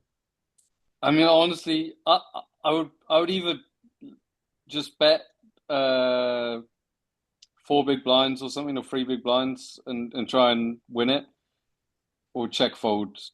You know, if Yep. anyone bet. Yeah, I think uh, the Jack five, the five kicker here. I don't think I think at the time, I'm sure I check. Yeah, I check. The five kicker here, kind of like is. I mean, we still have four ranges to deal with here, and a Jack probably is like our kicker. Like if I had Jack 10, I'd be more inclined to want to lead, but I don't know about Jack five. And we're getting this now that we've checked. Good call. yeah, I mean, honestly, I just throw this away, move on to a hand where I'm in position with a good hand, Yeah, and try I and think make some money. I'm But with you. Josh, I I'm think with you. there's I a don't lot think. of value in that. Yeah, yeah, keep I the game agree. moving. Or rather, this takes time as well. It slows the game down. Um, yeah, I agree. So that smashes them because they limped. So they love to limp, fold, man, fold. Mm-mm-mm-mm-mm. They love to limp Mm-mm-mm. suited shit, right? And you're folding I would now. just fold. Yeah. Yeah, I would just fold. Oh, What that have they might be got? us. That could be a spot to raise. Let's look at what Um, everybody's limping here with. Who's raising oh this, man? You, wow. I was considering it. I would have found out real quick. I would have found out real quick that's not good. Yeah, I think it's just too weak. Like sure you have top pair, but No, I against would be, four it's other not for players, value. It's deciding to turn it into a bluff if I want to. So I think I don't have the best hand, but I think that a lot of the time they aren't gonna have a flush when they take this size, but he just had the nut flush, which makes sense. uh, Brian, you're I up. really hate. I hate those limp pots, man. Yeah, you have a They're very good point. they're Don't go so broke in slow. limp pots. I'm gonna Yeah. raise call. All right. Um Now they donk into it. Now this is gonna be a stronger range than usual. Um We have one person player behind. He's definitely a fish with a high aggressive aggression factor. Yeah, I'm gonna call here. We're gonna call here because I found that these are not okay. Now we're really gonna probably just get the fuck out of the way on a lot of turns. Okay. So what do we think that the fish's range is? I think he has a lot of 7X here, and he can have a lot of his straight draws got there. What does he have? 6-4. 7-6 is open-ended now and inelastic, and then we have Villain 21 behind. What does he call behind with? If that should be a decently strong range on this board. This board is not, there's not a lot of, there was just not a ton of draws to call with. And I don't know. I think that you're probably okay with checking here. I think if Villain 21 had folded, I would probably actually start to find some bets here to turn this hand into a bluff, but we're going to check here. Okay, good. Yep, I think that's probably where I was at too. If the button had folded, I'm not sure which route I would take, but certainly betting would be on the table. Whereas now I'm definitely less Yeah. inclined to uh, put more money in here. Yeah, you kind of have to turn it into two people. It's not ideal. I don't. Now there's a four liner. I don't think we ever win a showdown here. But do I want to turn my hand into a bluff? What is villain 21 with call the flop and check the turn with in position? We think he's probably going to bet all of his. I think that the best hand he has is probably now actually two pair, a lot of two pairs. Um, fuck. I don't like this spot. I don't want to bet here. I don't want to try and turn into a bluff with two players when a lot of their hands become two pair. Yep, fuck that. Yeah.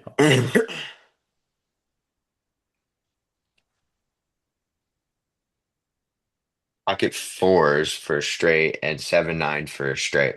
Well, we were pretty close on their ranges. We just couldn't really do anything about Yeah. it. Interesting hand. Very complex hand. I think we lost Bogdan, right? Yeah, Bogdan's gone. That brings up Dean. Let's get off of our heads up stuff here. Raised Oh. all those. All right, you have a poster, and here you are with King Four suited. And they only have 29 big blinds. Yes. Just like rip it. I don't care. Like all just jam right now? Yeah. I just, I'm pretty sure I don't. But do you think, is that pretty viable? You want to go 30 big blinds to win 2.5? Is that pretty good? I do. Yeah. I just don't think he has shit. I think he has to pull like everything. Okay. Or we just get hit the king. That works too. Check. No leading? Well, that works too. See what he calls with.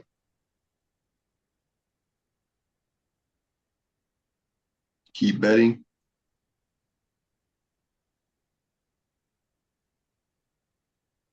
Now just get it in. Or bet like pot at least, minimum. But I'll just try to get it in. Mm, ugh. I think this is a two street hand. Yeah, it's probably going for pretty thin value here. I'm not sure about going big here. And I think this might even be too thin.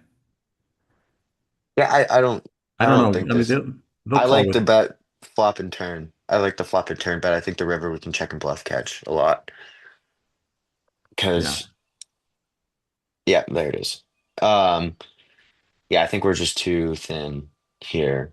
As we were doing this hand, I was kind of thinking, all right, this is a great flop and turn to charge the draws, and then we check on the river a lot, and we just because I think this hand is just not strong enough for three streets to really get on ourselves.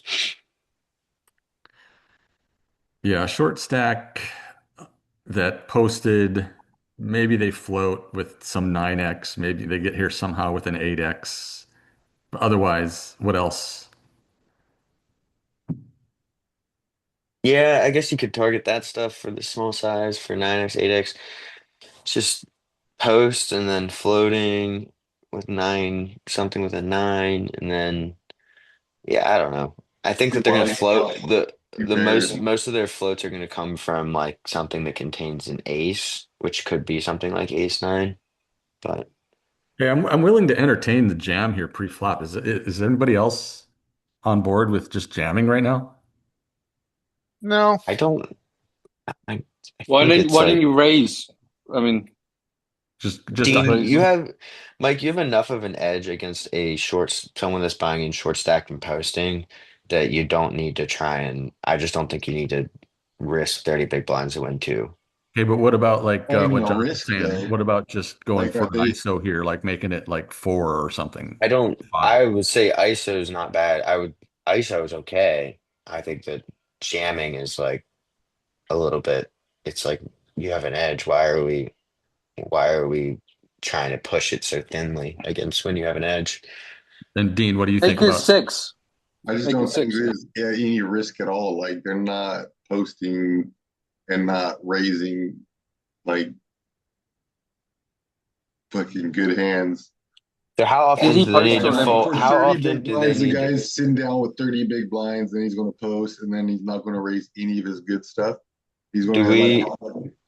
a solid rank, a solid like posting limp check, like I not mean, like range. He's not gonna ever have like a solid range here ever. They're never I, gonna have it. I agree. I just don't think. Maybe I think aces. But how often do they have? This is kind of like the fuck it Freddy guy, right? How that's what often I'm is he just saying. going to call off with like ace seven off? That's what I'm saying is that there's enough of the time that they're just like, fuck it. I whatever. Hey, I have an ace high. Throw it in, and you're behind. Pair of twos per. You're technically behind. That they post, and then for 30 bigs, they don't do anything with. Yeah. I don't know. I think Like ace an sevens and ISO stuff. is reasonable. I think jamming is kind of a little bit much and not necessary against someone that you would think that you're probably going to have an edge on post flop. I'm pretty sure at the time I was kind of like on the fence of ISOing there. I wouldn't have jammed, but I would have just made it five. Or it just got wiped away by letting them see a flop and Well, flop a two pair. I'm not arguing that. I'm They're arguing just gonna like for flop in. I think an ISO is probably okay when they have a range that weak. Normally king four. If somebody limped from under the gun, I wouldn't ISO it. But with a post check, I say that you could definitely ISO king Yeah, four usually suited. like an ISO would be all right if they have like more big blinds and people at these tables are actually gonna fold to ISOs. Rodney, you're up. Okay. Hmm. Just three bet this to 8, 9.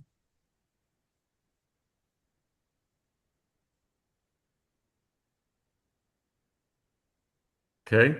You like a three bet? I just called here and we get a Oh, squeeze from the are we short on the stack. bet, or is that the Dylan 31? What are you asking? I said, are we on the button or is Dylan 31? I can't tell. We're in the cutoff. Cut off. Okay. I didn't think that you ever called in the cutoff. I thought it was either raise or fold. Yeah, for me, that's almost always true. Here I deviated because of who we had back here. There were some pretty fishy players in Okay. the blinds. Now they're kind of short stacked, so maybe that's sort It's of not really worth it. yeah, maybe it's not that great anymore because they are so short. If they had 100 Um, big blinds, this would be good. Okay. Yeah. I I think the same. Yuck. I'm thinking yuck when that happens. When he goes to not when he three bets. what do you want to Because do now you're now, because now you're Rodney? effectively it's effective all in. Yeah, I'm folding. I don't know. You I want to might. go with it? You Oh, want to go with it, Brian? I was considering running it. I know enough short stack play in live that I'm calling. I'm gonna call pretty wide here because they're pretty. They do this with a pretty wide range. Hmm. But yeah, obviously in this situation, you were way ahead. So would have been a great call. Larry, you're up. All right, ace nine. You like ace nine? Ace nine, and there's no small blind, right? Nope, there was. You're in the big blind, Okay, got it. We're facing a three-handed. button Okay. raise. This is not a three bet here. I think this is just a defend. All right. We call middle pair.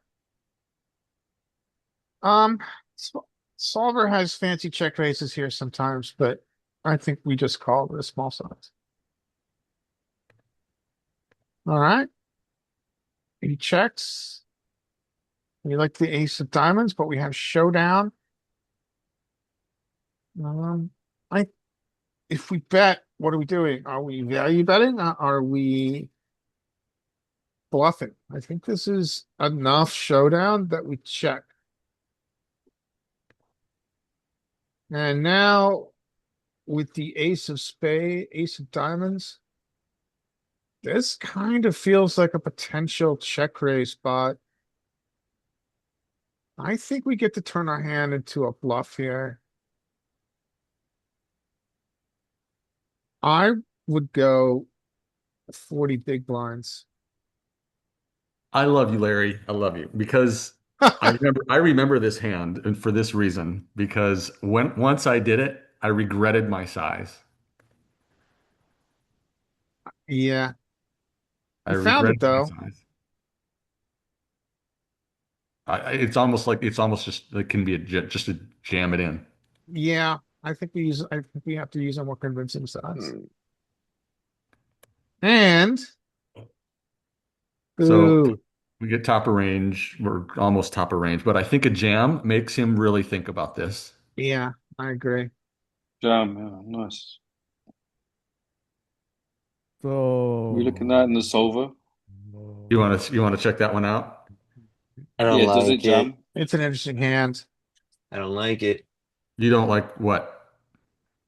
He I said he does don't like it. want to. No, I don't want to turn the hand into a bluff here. I Okay. think that when he go on the river, he is basically in a spot where he's got bullshit and he's got very strong hands, and we have enough showdown value that we win against his bullshit. And then when if we are going to bluff, I don't think we want to be like jamming here. I think we just have a lot of top of range we run into. Because like he doesn't play Queen X this way, right? Like he doesn't play most of his Queen X this way. oh yeah. I mean, He it's a he pretty awesome bluff catcher, right? But it's also could be a jam, yeah. Well, you see, but like I'm saying that because if he bets the flop small, he's gonna have what? He's gonna have his bullshit stabs, and then he's gonna have his queen X, and then and all that in his single pair type hands, and then he checks the turn. I'm gonna reduce a ton of queen X, and now the diamond comes on the river. I don't try to make fishy players fold flushes, and now there's a I four liner suppose, too. I don't try to make them yeah. fold those either. So now when he comes out and bets, this is either he's going for value or he has air that's trying to steal it. And I think that not the nine. The size on the river was a value size, not really like that big, like a bluff size, really. I mean, like I know It kind of brings us he can back to balance, but our most recent custom solve, doesn't it? Where Yeah, people are playing linearly. I think that that card just is bad for us to run it on. Yeah, I see your point. I think that in this spot So we can just call a lot because I think they will have some bullshit here that's just trying to take it down. Like some of their fucking like pocket fives ace on and will off. probably come out and Yeah, try it's and in like there. bluff. It's definitely in so there. Yeah. Is it jamming? I can't Yeah, Yes. see. it's Yeah. jamming. The pink is jamming. For I all guess of it, yeah, okay. All right. Nice. my question about this hand is that I think a lot of the players that I play against will say, "I know I'm beat, but I can't fold straight Check or straight. flush." You know what I mean? So like I play against 1-3 players and they say, "Oh, I have a straight, I have to call," or "I Yeah, have I a mean, flush, I have to call." So the the blocking ace doesn't. that's yeah. So like I'm playing 1-3, so maybe that doesn't. Like, at what point do I have to start thinking differently when people Until they make you. what are you playing? Like, I think that against maybe the pool that Larry plays against, betting 40 is a good idea, but against my fishy recreational drunk That's Mike's pool, and players, Mike's pool is better. they 100 say NL is much better. they'll It's say I just have a straight, so I have to call. Do you know what I'm saying? yes. So It's does like what's your pool like, Larry, that you can do this this is kind of stuff? this is Mike's pool. Mike has a higher level pool than the Yeah, rest of us. I was thinking of Mike's pool. I think Mike's pool is going to fold. But I And think across any pool, when you're blocking nuts, you're allowed to pull this off. Larry, if you're confident that this guy had a flush here and you had the ace high blocker, would you jam this at 1-2? Like I know, I don't think you would. I wouldn't. If they have a No, flush, Like, well, because you know what they're gonna say. They're gonna say, I like I'll give Derek his point is correct that they're gonna say, well, if you got it, you got it. I would against me. Exactly. That's what I'm saying. But you're but not the average 1-2 you're player. a You're a smart thinking player. thinking player.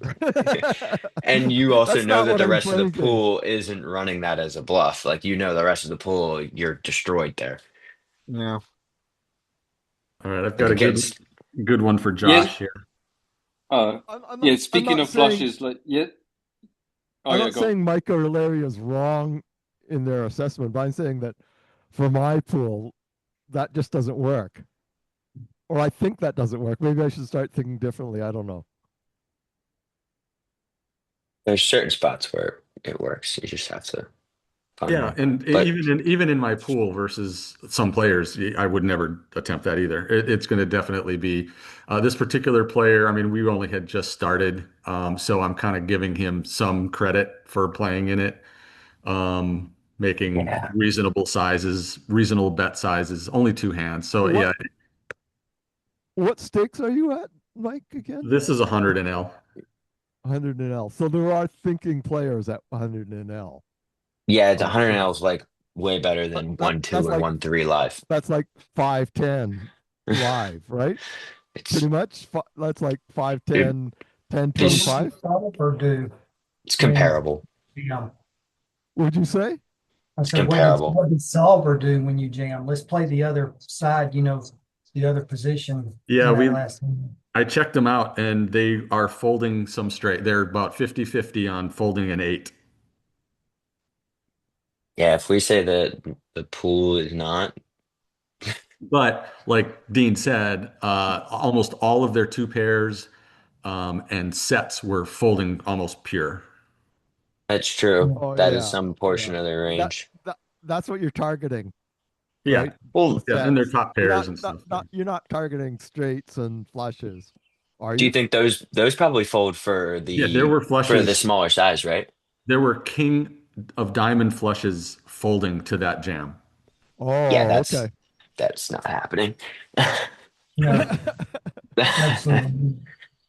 All right, Okay. this one's a good one for Josh. I won't spoil it. Right. Maybe, Yeah. Yesterday, I raised it up with a jack of diamonds, eggs, and X of diamonds, and flops like the flop king, queen, three of diamonds. So I flopped a flush, and the big blind was this old guy. I bet tiny, and he like min clicked check raised me, and I just called, and then he checked the turn, and I bet tiny again, and he min clicked me again, and yeah, I did. Then he don cleared the river, of course, for like the ace flush. And we So fold. yeah. I had the second nuts, so I mean I called, but it was some old Asian guy that like some You don't OLC, have you know. you don't have to call when the only hand they have is the nuts. So here you go, Josh. Small blind versus big blind. Oh, small blind. So is it like when the game is raked, we're not meant to have a I limping gotta range step from away small for a blind, minute. I'll right? be back. Is that right? In Or theory, yes, we don't have a limping range here in a if highly the raked game's game. raked? Yeah. So I guess raise, Yeah, I yeah, guess raise. this would be a raise. Three bet. Yeah, and call. Okay. Okay. So now if we had a diamond, if there was a diamond on the flop, I'd like it a lot better, right? No. So you've got five outs, right? It's probably just. I mean, do you want to check raise that? Not really. Do you want to call? Calling's kind of rough. Um, yeah. I mean, solver will probably call, right? Or will it just fold? I think maybe the solver will call with a diamond on the flop. You maybe just want to fold. I don't know. The king is so good for them, right? Or has that been too weak? No, I think you're right. And the reason I kind of said this might be a good one for you because I know you're really good at making like good like kind of tight folds. I think solver still continues here, small blind versus big blind, pretty much always. The big size bet might start making like your 5x probably a little indifferent. Um, but I'm pretty sure that small blind versus big blind configuration here, like you just shouldn't be folding any pairs, even to the three bet pre-flop, I think. Yeah. Okay. Yeah. I mean, so But it we. is starting to get dicey no question. And a diamond would be way better. And you might even Sure. start check raising if you have a if there was a diamond on the flop. Yeah, that's what I was gonna say. Is like if there was a diamond on the flop, I would like a check raise. So that's terrible. Uh, nine. That's pretty bad. Okay. Is it about that bad? I suppose. I suppose check. Yeah, we check. Right. Yeah. So do you think this nine is bad for whom? Well, we both have two pair. It's just if he's got a king, he's never. He's got the nuts, and we're never going to improve. So Who might who might have actually more nines? well, we might have a nine. Would we have more nines than him? Do you think like if we were to arrange Yeah, versus range? yeah. So I suppose our check is protected a bit by the nines we have, so we can check and he shouldn't bet too big, right? So What about leading? What about leading on the nine? That would be a donk, wouldn't it? That'd be a turn donk. yeah, I don't think that's necessary since we actually have a pair, right? But if we had, say, we had like seven, eight of clubs, I think leading would be quite good.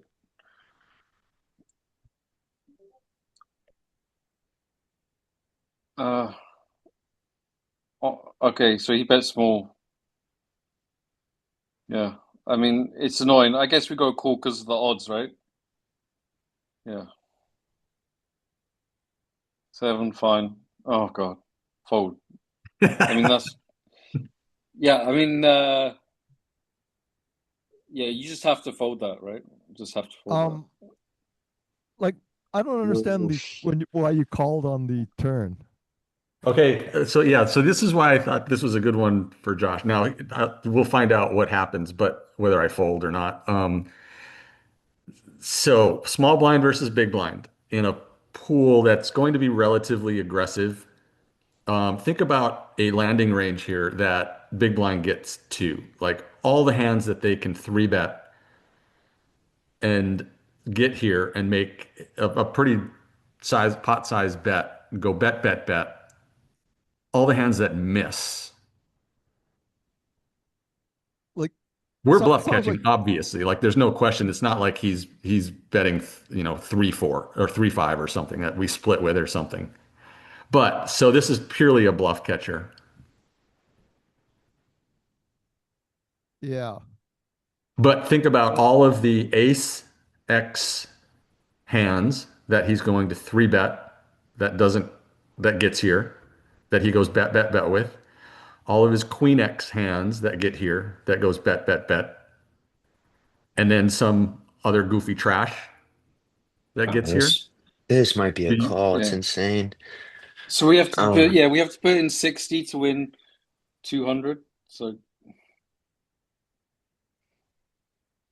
So yeah, it could be a call, right? Yeah. No, I mean, I don't know. I think at the time I mean, I wound up calling and losing. He had ace king, but like the I'm trying to figure out if my analysis was valid and if this is just spew on my part. Derek is like, no, nobody does this. Nobody does this at his games. Like we know that, right? yeah, Yeah. Yeah, but Um, this is So online. This is so online, this is online. different. I what was about to what say, this is different from that. once again, it seems like you're playing a totally different game than the one that I'm playing. Like totally different. Because yeah, and we know this that, Derek. is Yeah, but Like it we've is different. this is yeah. inconceivable to me. You know what I mean? It's like Alice in Wonderland going to a different environment. Like, So mm, you know what I mean? Like, I don't hate your process here though, Mike. Like this I, is, I I like, would think I'm that not if I would like to know more about the player before you make this call. That's the only thing that I would say is he capable of doing this? Is what Yeah, I would like to know. and unfortunately, we don't have very many hands. We only Hmm. have seven hands. Um, so it's kind of like we don't know. So we're going off of pool tendencies. mm, That's what's tough is that it's like in my head, I'm like, I want to fold because I don't know anything about this guy. But like, I know that in your game, this is, this can be Jack 10, Queen Jack. This can be tons of different hands that do this. So it's like, in my game, I'm never calling here. So just get the fuck out of the way. But Yeah. And I remember running through the potential hands that I beat, all of his suited ace X hands, all of his queen jack, 10 jack, seven, well, seven, not seven eights, but like suited connectors that he's three betting. I So mean, the yeah, I think configuration matters. ultimately versus an unknown, you should probably just overfold. I mean, it's not even an overfold. I would like imagine if One thing that sucks you is had that to like randomize, you have to be one good here, thing what, 25% of the time? well, the one thing I was gonna say is that the one thing that sucks here is that you lose to some of his bluffs. Like his 6-7 and his 8-7 that are going to three bet, like you don't beat them. Yes, and I think when he makes this bet like this, he's not doing it with those hands. Like that's also what I'm kind of You think he checks and considering. takes showdown a lot there? Because I think that if I Yes. was running this line, I would have already decided that I don't have a ton of showdown value with 7x and that I'm running it. Yep, possible. But yeah, so anyway, that was a good one for Josh because this I think it was spew on my part and nobody else is going to make this call here either. So because I know Josh does make some But really you good folds. like you This No, is just play in a not different consistently a game. good fold. But you play in a I'm different te game. I, I, I get tempted with hero calls all the time, man. Like, all the time. I And don't normally it costs me money. Yeah. We have Brian. Brian is up. All right. All right. We could open this. I mean, I would consider it. It depends. We have an aggressive player and the small blind makes me want to open it less, but whatever. All right. Now he donks, I call. No question. All right. Now what does he do?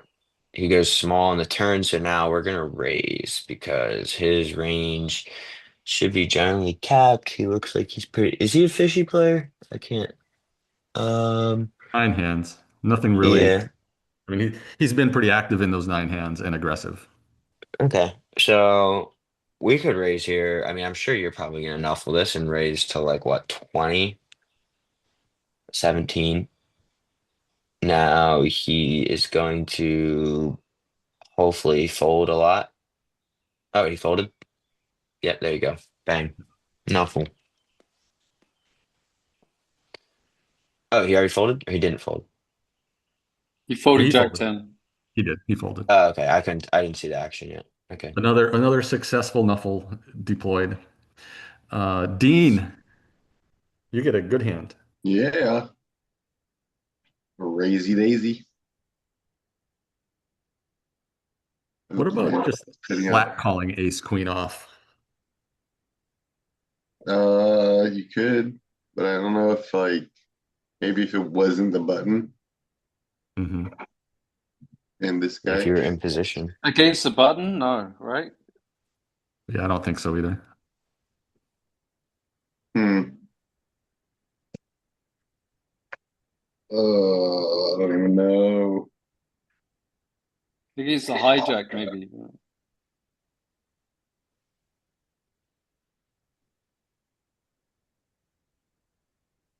I'll just check. Ugh.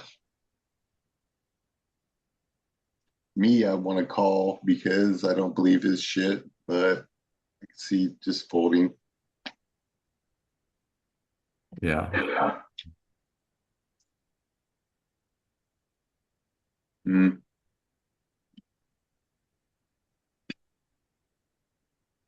What do you think? I think that one might be close to defend. If he goes smaller, we Yeah, if he's defend, right? smaller, I would definitely defend. Yeah. And then Rodney, you're the bottom of the list, and then I'm going to have to run. I got to get on a call. Okay, Ace Jack, got a limper. okay, so we'll go 4.5, 4. All right. Button good for our range. Bet small, probably 25%. So 4. Oh, you're gonna check. Okay. Chose to check. I'll do this a lot in the sandwich, so to speak. But I think this is definitely a board we can bet. Our hand in particular might be good enough to check. I think is what I'm probably. I'll check a lot here, and this hand I might be choosing to check. And whereas I would bet some worse hands. I didn't even catch, I didn't realize that villain 38 called. I thought we were just heads up against the button. Okay.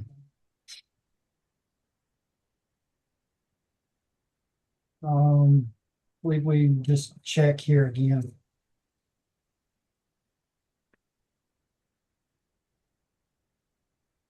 Interesting. That's half pot. I believe we just fold. Nope. Yeah, I do like a bet, like you said on the flop. Ooh,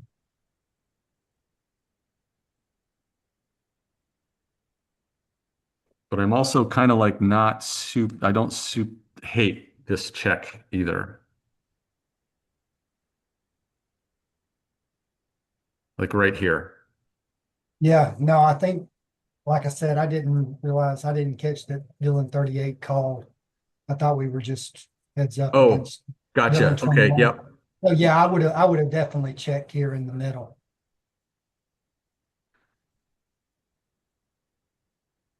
So, okay, good. Yep. I have to jump off for about a half hour.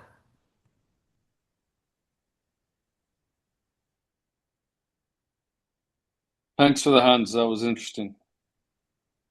You bet. I'll see you guys in a little while.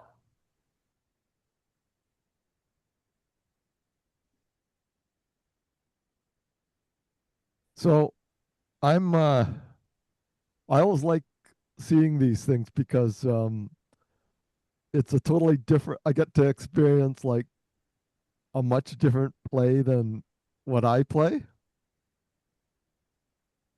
Like I just show up at 1-3 and they give me free money and then I go home. That's pretty much my poker strategy. Yeah, I mean you play So one like two live. 1-2 live is and 1-3 live are not difficult yeah, games. Most people play yeah. face up. So I just I just go to a table full of drunk sorority chicks and they just give me free money. Like no thinking required almost, you know what I mean? Like I just look at Yeah. their face and I know what they have and based on their bet, the way they bet, I know what they have and then like It's Do completely you use trivial. reads a lot? You use What? facial. Do you use body language reads a lot? Do you? Oh yeah. Yeah, I use it a ton. Like I basically look at them and I look at their bet size and I know what they have. I So think I'm not doing that enough. I sort of tend to not look at what? them very much. Yeah. Why? Like you Well, should be looking at them all the time. I just play. Depending on their if I get depending on their bet size or like the sort of vibe I get, I do. But yeah, I want to improve that aspect because I think Okay, try this as an I'm exercise. yeah. When the flop comes down, if you're looking at the flop and not looking at their face every time, you owe me $1. Okay? Just stop. Like when the flop comes down, don't look at the flop. Look at their face. Look at their body. Don't be looking at that because then you can look at the flop after you finish looking at them. That gives you Yeah. like your immediate reaction when the flop comes down is huge for me because like I know what I Yeah, know what well, they have. sometimes they make a sort of disgusted face or something like that. Is What? that what you're talking about? Their expression, they make a sort of disgusted expression when they don't like the flop or something like that. Their Sometimes, initial reaction is huge, right? So if they immediately look away, right? Because they see they hit their ace or whatever, oh, yeah, they then you look can, away because they want to pretend they're not interested. yeah, Like, yeah, yeah. So like you'll like quadruple your win rate just by looking at them when the flop comes down, not looking at the flop. Don't look at the flop when the flop comes down. Look at the player. okay, I'm gonna try it. I'm gonna do it tonight. Like, I don't know, I've had, you know, huge I do success at try and do that, but I 23. just forget to do it. Pardon me? I do try and do it when I remember, but I get into the habit of forgetting to do that. Yeah. Like, I have a friend that I told him, every time you catch me looking at the flop, I owe you $10. So I made that bet with my friend just to force me to look at the flop when the flop comes down. Don't look at look at what the guy when the flop comes down. Don't look at the flop. Hmm. So make that bet with a friend. Every time you catch me looking at the flop when the flop comes down, I owe you $10. Hey, Well, Josh, you want to look at another does custom anybody have solve? hands? Okay. What? Yeah, Let me Josh, yeah, see if sure. anybody's. Whatever you want. let's do Yeah. one more custom solve. And does anybody have hands to share? Do you want to do a custom solve of a real hand? Yeah. Yeah, or I was thinking we one thing we've not tried is multi-way. You probably have access to multi-way I- solves. I'll show you one. I'll show you one hand I played Sure. because I got it open. All right, let's see that. That's Uh, fine. yeah. So I haven't got it typed up on the thing, and then we'll do what someone else is. So All right. where was I? I was in the hijack. Yeah, low jack opened for seven. We're all the low jack has $200. I got $400. Cutoff's got $600. So low jack opened for seven. I called. Cutoff made it 17, which was like a ridiculously small size. Excuse me, is this 1-3, 1-2 One two, yeah, one two, live? Okay. one Okay. two live. So low jack made it seven. I called with a seven of hearts, which I thought whatever. I mean, you could free bet that, right? But I just like to call because people don't free bet enough on most of these tables, and so you can just call and you're pretty much going to see a flop. And if you do get free bet, like this guy, they're going to use a tiny size, so you still get to see the flop. So I called with the A7 of diamonds. Cutoff made it $17. Low jack called, I called, and we got the flop. I'll get it up on the screen. Yeah, Yeah, share it. I don't see it. Here it is. you got it. It's coming. Yeah, and the flop was five of hearts, five of diamonds, four of hearts. So I got A7 of hearts. Yeah, low jack checked.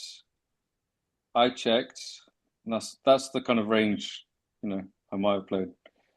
Okay, this is the kind of squeeze range you think you're seeing. Yeah, and then this is just what the solver put in for the cutoffs range. Okay. And you And have he bet ace seven heart. A7 of hearts, yeah. Okay. So and then he blasts it for $50. So the pot's like 60 something, $60 or something, and he blasts it for 50. And how Low much jack does he have behind? folds. How much he have behind? He's got me covered, which is $400. Okay. So he bet $50. So the pot's now like $110. Okay. Yeah, and I check raised to 125, Ooh. and he folded. Yeah, he so just tanked for a bit and folded. So that was just kind of That's it. Let's go nice. back to where it wants you to check raise here. Yeah, here the check raises. So we're seeing. So it is This is check on raising. hijack. You're in you're in hijack, I'm right? in hijack. I'm hijack. Yeah. So it doesn't like check raising the any nut flush. I think if you go over king queen suited, that's gonna be king queen heart, right? Yeah. So it's check raising these flush draws So and this is a overcards pretty quite a lot. common heuristic Yeah. where it's like it's not doing a king jack. This is not the perfect example, but it likes to check raise second nut and third nut flush draws. But the Yeah. nut flush draw, it likes to call a lot. It's Yeah, mixing but I in. think because if it was like ace king of hearts, or not that I'd have that, but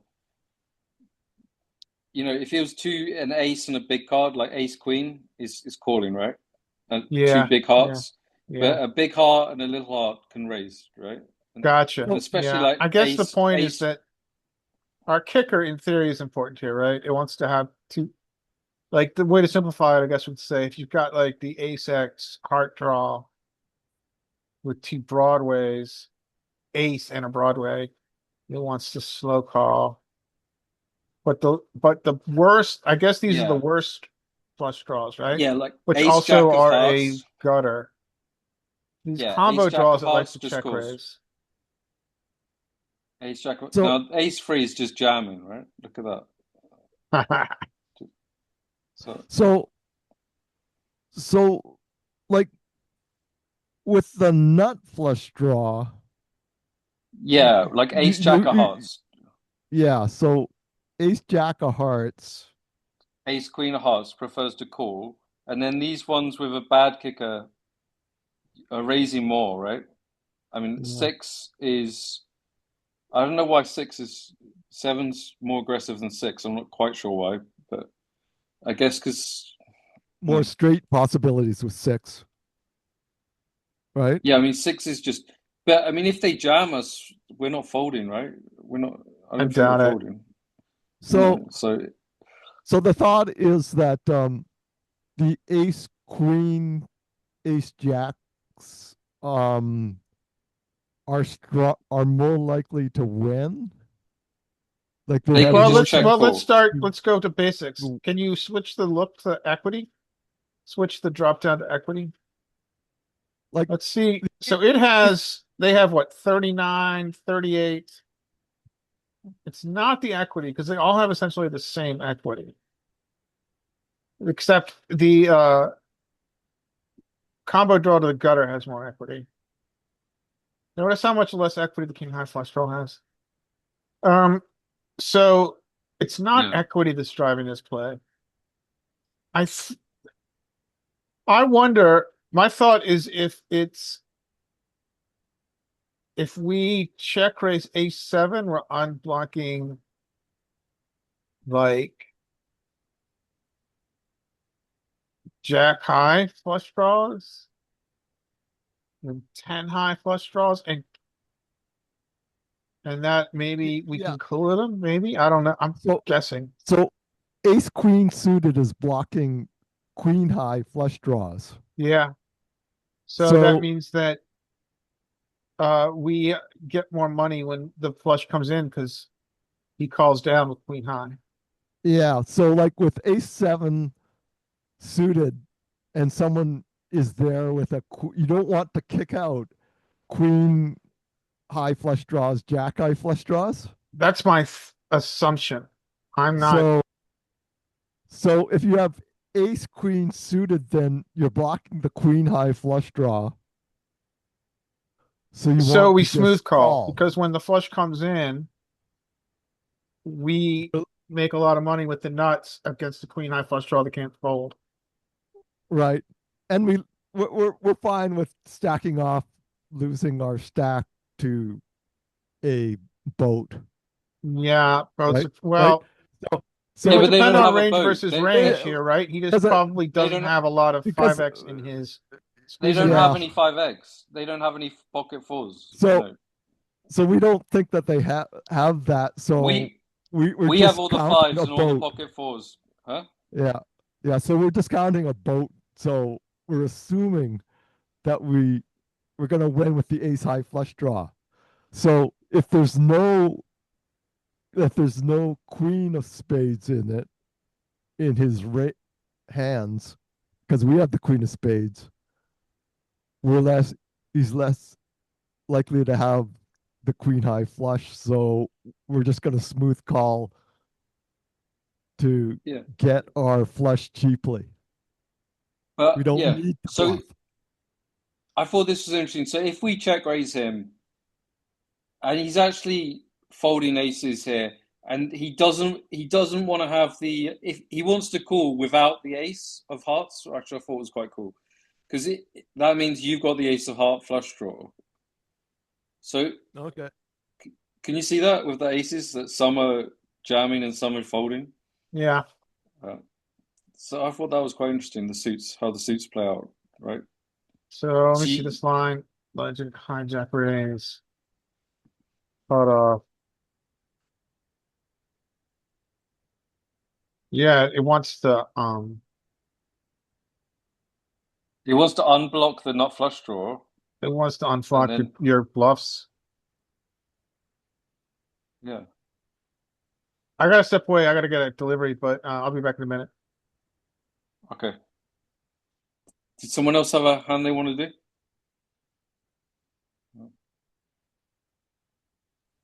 Right? Does anybody have live hands or any hands in general? No, I don't. I don't have any. Roll went through. I shut mine yesterday. Okay. Um, I technically have some hands, but I don't really find them super interesting. I mean, I can show them real quick. Yeah, Let me put all this shit. I find your hands So, interesting. um, this one will be, these ones are like, sorry, I got a bunch of crap I gotta move around and I'll be able to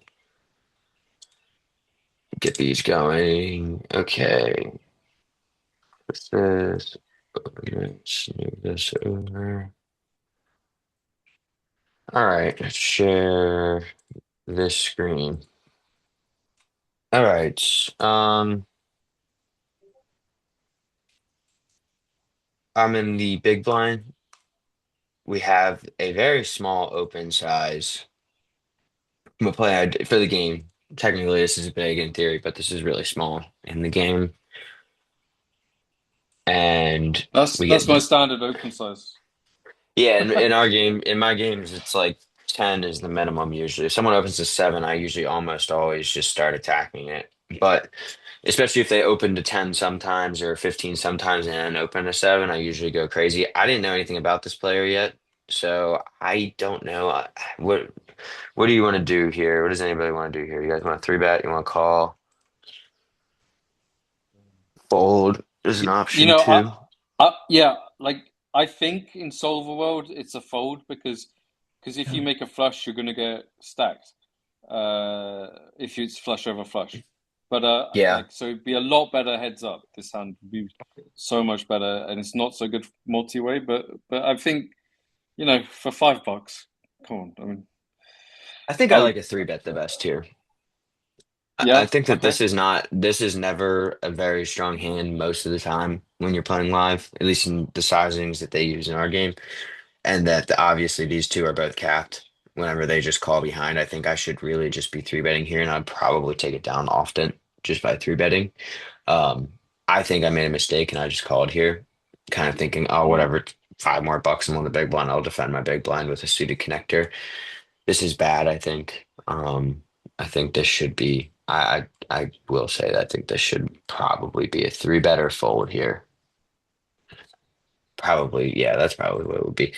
So then we flop here, and it goes check, check, bets five, folds, bets five, or calls five. What do you want? What do we want to do here? Yeah. So now I think you could check raise this. It would be not a I bad check raise, right? that's what I was thinking is I wanted to check raise here. I think that this can just be a range bet, especially for $5. I don't think it's a very strong hand usually. I don't know anything about the player, but I doubt if he's opening to that size, which I know that that's probably a good studied size or whatever. Um, in this game, it's a terrible size to open to because you just get called too much whenever you do open it. So you need to open larger to get heads up. So I check raise here. I go to 35. He folds.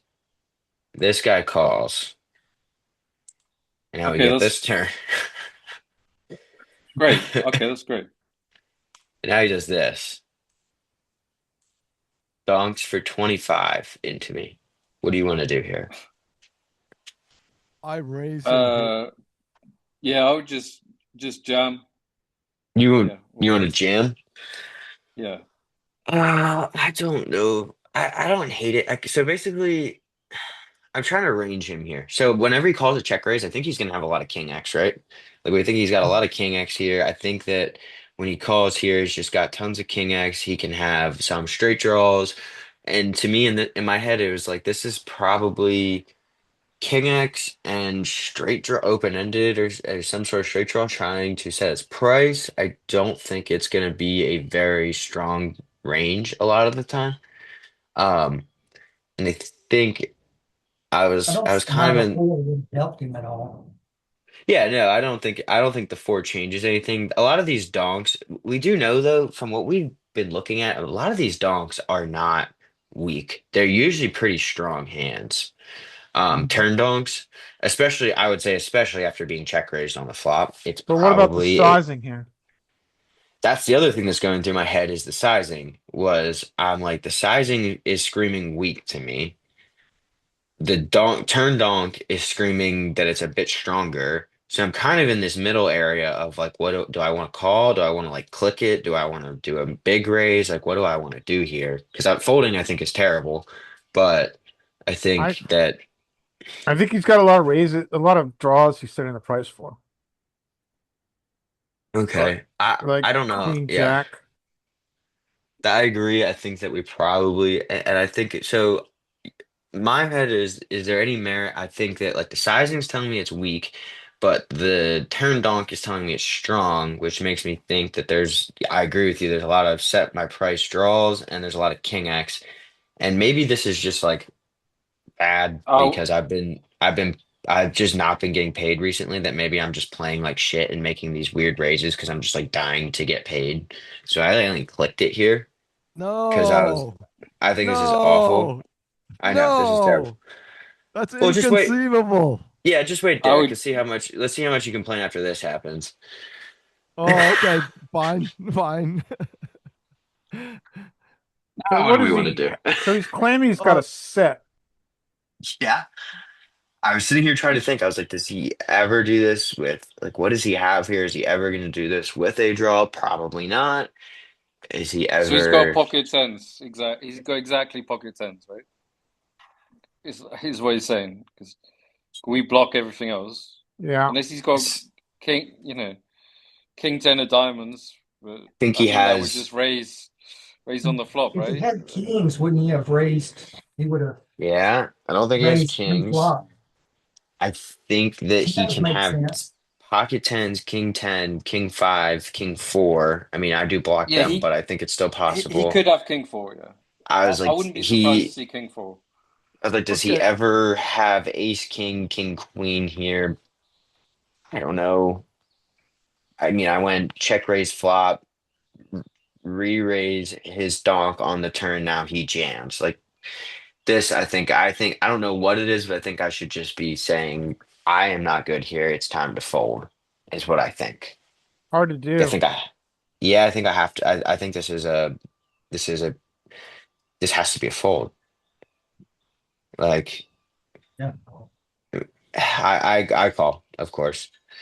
Um, Not usually, but Mike says he thinks eight, queen, jack of diamonds. Those were two other hands that were possible, but I was kind of also thinking like how often is it those more than it's Yeah, two pair it's like plus? exactly the queen jack of diamonds, right? He wouldn't do it with the queen jack of hearts. I don't think. Yeah, I mean it's got to be Right? like queen, jack of So that's diamonds or king one X of combo. diamonds. He also, but king X of diamonds I think is possible. Like I was going through my head, I was like I just I don't know. I think that there is way more value than there is. Um, I think there's a lot more value than there is draws or anything that's overvaluing. So I have to Yeah, fold here. I I'm going to call agree Yeah, with it. that. I'm going to I agree think with you that. call and it's just a cooler, right? Yeah, I mean Yeah. he played it so badly, I mean like what? I mean, I Why? guess he played it good. He got my money. I know. This That what? These these turn donks, these are usually not this. This is usually very strong. So I think that that's part of why I only clicked it was like this. It was might have been a little bit of fear here too that I was like, I was just confused. I was like, sizing is screaming weak, but I know turn donks are usually very strong, especially after being check raised on the flop. Like I check raise you on the flop, and then you now donk into me on the turn on a card that doesn't change the nuts. Yeah, Like, that is. I mean, just think about the situation. You check raise, saying you have a really strong hand. yep. We go to the turn. It's a safe card for him. You just announced you've got a really, really good hand, and he's like, "Oh, I'm going to bet into you anyway." Think Yeah. about the Which situation. that was like the half and half going in I my hate head. It these was that players, man. I put this a lot more in the king X range, like strong king X range, than I did in the draw range because I was thinking like I just told him I'm strong as shit. Why would he like now come out and donk into me? I don't know. I mean, they don't think obviously, but this is very I hate these players because you feel so stupid paying them off because they're like nits, but they're also such yeah. bad players. Like He's an they're OMC. like, I mean, he was an old man who was sitting there just waiting around for hands all night. oh, he's an old like man coffee. why wouldn't Oh, if you he's an old immediately man check coffee, that raise? changes everything. No, what do you mean? Why would I immediately check raise? No, why wouldn't he immediately check raise on the flop? Like why wait? It's just like you Um, got a vulnerable hand, right? he's Like come terrified of on. not getting paid. And now I check raised. And now he's like, oh, I'm gonna get paid. Now I'm just gonna donk the turn. Now, and that, like this, it screams that he's terrified of not getting paid because he just calls the $5. And then now I raise, he calls, and now he's terrified of me checking the turn. So Yeah, he's betting I into would me. say Or he's I would have just done.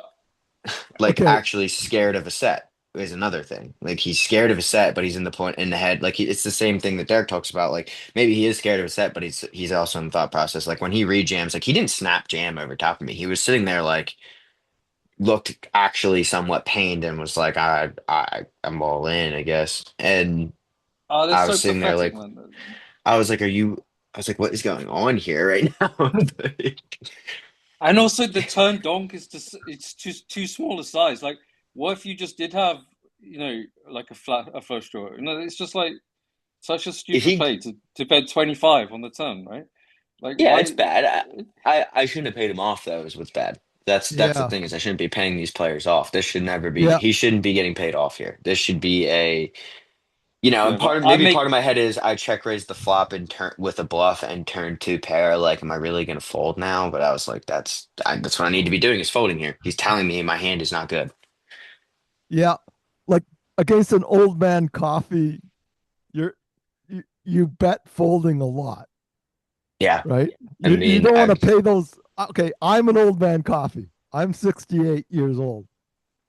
So, but are you for really? old, yeah, for an old man coffee, don't pay the fuckers off, right? Yeah, Just yeah. I mean, don't pay them it's off. I've made some ridiculous folds before, but this one I just didn't find because I don't know why. I just didn't find it. But all right, now An we're old man, sitting. you made a min. You like like I have a rule almost like you know top pair, bottom two pair when you've shown aggression and they raise you, especially an Yeah, old it's man coffee. yeah. I have to fold there. I know that. Yeah, I know better than that. I usually make better folds than that. So now we are super fucking deep with kings. Straddles on. Who wants to play my hand? I'll play it. You I'm want to play raising it? to yeah. What size do you want to raise to, or do you want to just flat call here I'm or no fold? no no. This really goes to like I like normally I bet over pot, so like more than 21 more. So that's like 25, 26, 27. Even 30 would be fine. I Yeah. go to 35. Okay, 35 is good. I'm fine with 35. Oh, someone calls. Someone cold calls the three bet. You are really deep. Yeah. What's Yeah. your SPR here? Your SPR is infinite. No, no, the other player only has It's like 500 and four. something. It's Four. what is it? Okay. 4, 5. What is that? No, it's more than that. Sorry, it's like seven. Um, so it's like 7.5. So 7.5. What do you want to do here, Derek? I'm going to bet pot. Bet pot. Yeah, Okay. I'm going 87. Larry likes to check. I don't hate a check. Check. Larry, do you want to check raise? What do you Why want are to do? you checking the I've got check a lot of raise? check raises here. I mainly want to check out of position to understand how he feels about his hand. And with the king of spades, I think we get a lot of check raises. My plan would be to check this over and see what he does.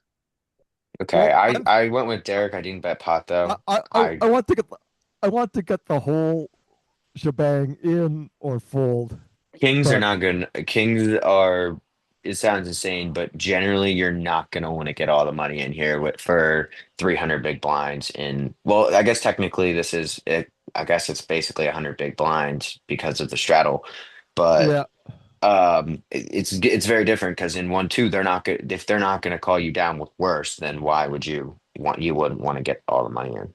Have you guys ever heard of Nick Petrangelo? no. Yes, I've heard of No, so he's a Who- master tournament player. Man, um he had queens, but he had a very similar situation to this. It was like 9-8-6 two-tone. And he just he played the hand masterfully out of position. Check raise the turn, check raise the flop. All right, they call. Now the beauty of check raising flop here when they bet is that you have real clarity about what their range is. Their range is Queen X and a lot of draws and traps around sevens and fives. So he checked raise and then um the in position player had the nut flush draw. They call. Now on turn, he uses a B75. He's extracting max value from what he thinks the range is. In position calls. The flush gets there. He checks. In position makes a small bet. He bets about 30%. He folds his overpair when the flush completes. To me, that's an example of the beauty of the check raise. The check raise filters their range. It allows you to understand what you're working with.